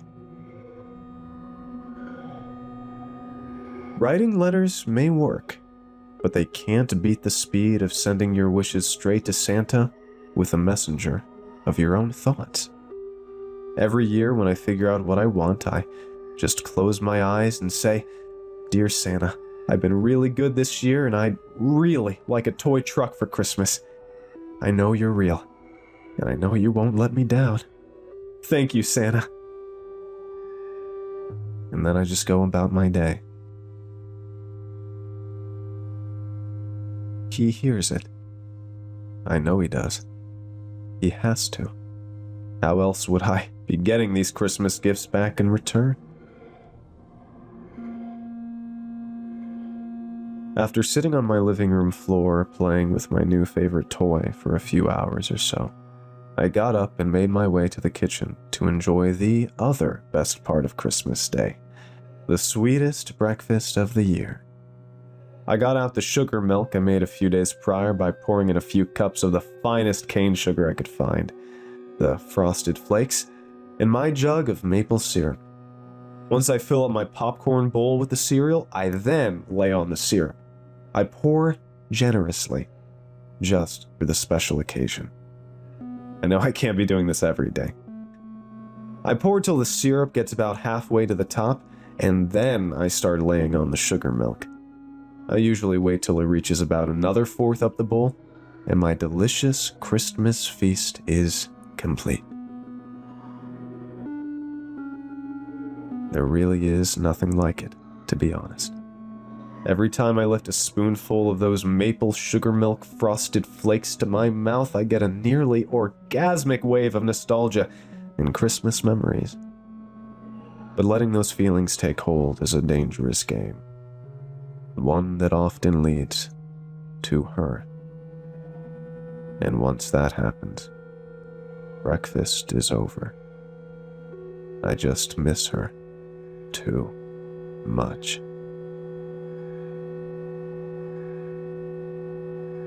I grabbed my coat off the couch, watered my plants in the garage, and walked straight out the door and into my car. If you've ever noticed a little neon green PT Cruiser on the road with a picture of Santa blown up and plastered across my back window, that might have been me. When I got to the Walmart, which is really the only store I ever go to in person now that I think about it, I put my car in park and just sat there a minute. I looked around at all the poor saps spending their Christmas walking around a Walmart parking lot, and then looked at myself in the rearview mirror. She would have had something really funny to say right about now, and we both would have laughed and I would have added on to it. Jesus, that would have been jolly. That would have been. I opened the door and breathed in the warm Christmas air. When I got home, I took off my shoes, slipping into some festive candy cane slippers, washed my hands, checked on the plants again, and then grabbed the bag of stuff I'd bought at the store. I walked up to the closet door in my bedroom, digging the keychain out of the How the Grinch Stole Christmas pajama pants I'd been wearing all day. I noticed a scratch below the door's lock. I bent down to get a better look at it and ran my fingers across the imperfection. I hadn't noticed that before. Maybe I had made the scratch one night in my sleep or something, which isn't as hard to believe as you might think. I have one hell of a hard time getting to sleep, and when I do, strange things happen. But then again, maybe it wasn't made by me at all. Maybe it was made by her, and I just didn't notice it until now. I plunged the key into the lock and twisted with a jerk. I had just enough room to walk in and turn to my side. There stood yet another door, this one much more secure than my closet, or really any other door in my house for that matter, or maybe even any other door I've ever seen. I unlocked the first lock with the first key, the second lock with the second key, the third with the third, and on down to the 33rd. After that, I grabbed the bag I'd placed on the floor to my side, twisted the knob, and peered down the stairs and into the darkness that waited for me. Once at the bottom, I reached up on my tiptoes to flip the light switch placed impractically high on the wall to my left. And then I looked at her. My basement wasn't finished. It was mostly just concrete slabs for walls, concrete slabs for the floor, and concrete beams to hold it all up. Off in the corner, maybe about 20 feet away or so, stood the concrete beam she called home. She'd been living there for a while now, ever since she didn't see things the way I hoped. A chain wrapped around and connected to the support beam led straight to her stainless steel ankle cuff.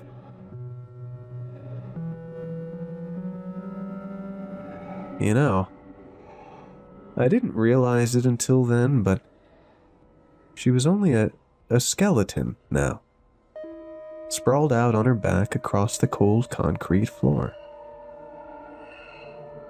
God, how long had it been? I thought it was just a few years, but it may have actually been a few years since that night. I was driving home from a job in my dad's pickup. I remember it so vividly now. I was driving along the highway late at night after dropping off my gifts to my associate when I saw that beautiful woman standing just off to the side, her arm raised in the thumb up. I still wonder how things could have been.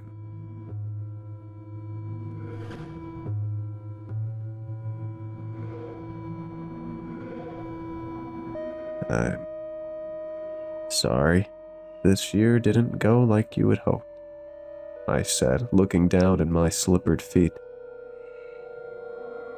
It didn't really go like I had hoped either, but things will be better next year. I promise. I opened up the bag and looked inside. I got you a present for Christmas, I said, pulling out a brand new little toy truck.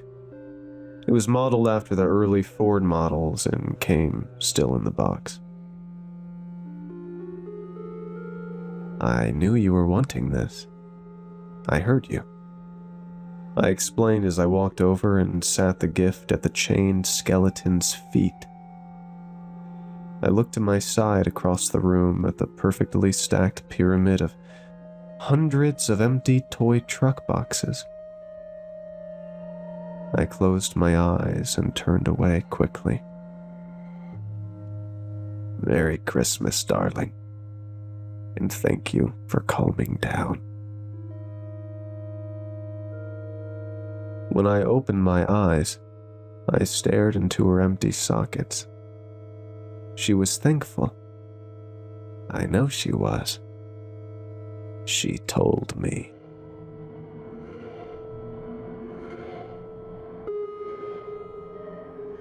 After locking the closet door and putting the keys back into my pocket, I walked to my kitchen and sat the Walmart bag down onto the table. I sat down and took the other toy truck I had bought out of the bag. After wrapping it and sliding it under the tree, I took a seat in my old wooden rocking chair and watched old holiday claymation classics. First Rudolph the Red-Nosed Reindeer, then The Year Without a Santa Claus, and then my favorite, Santa Claus is Coming to Town. After a while, I looked up to the clock on my wall to see it was already 9 p.m. I sighed and turned off the TV before walking to my room and flopping into my bed. I thought about what Santa had brought me that day, the delicious breakfast I'd had, and then I started thinking about work. Those plants, the clients, and I guess thinking about all that stressful stuff eventually led my mind to her. I then stared at the ceiling for the next 10 hours, like I do every night on Christmas Eve.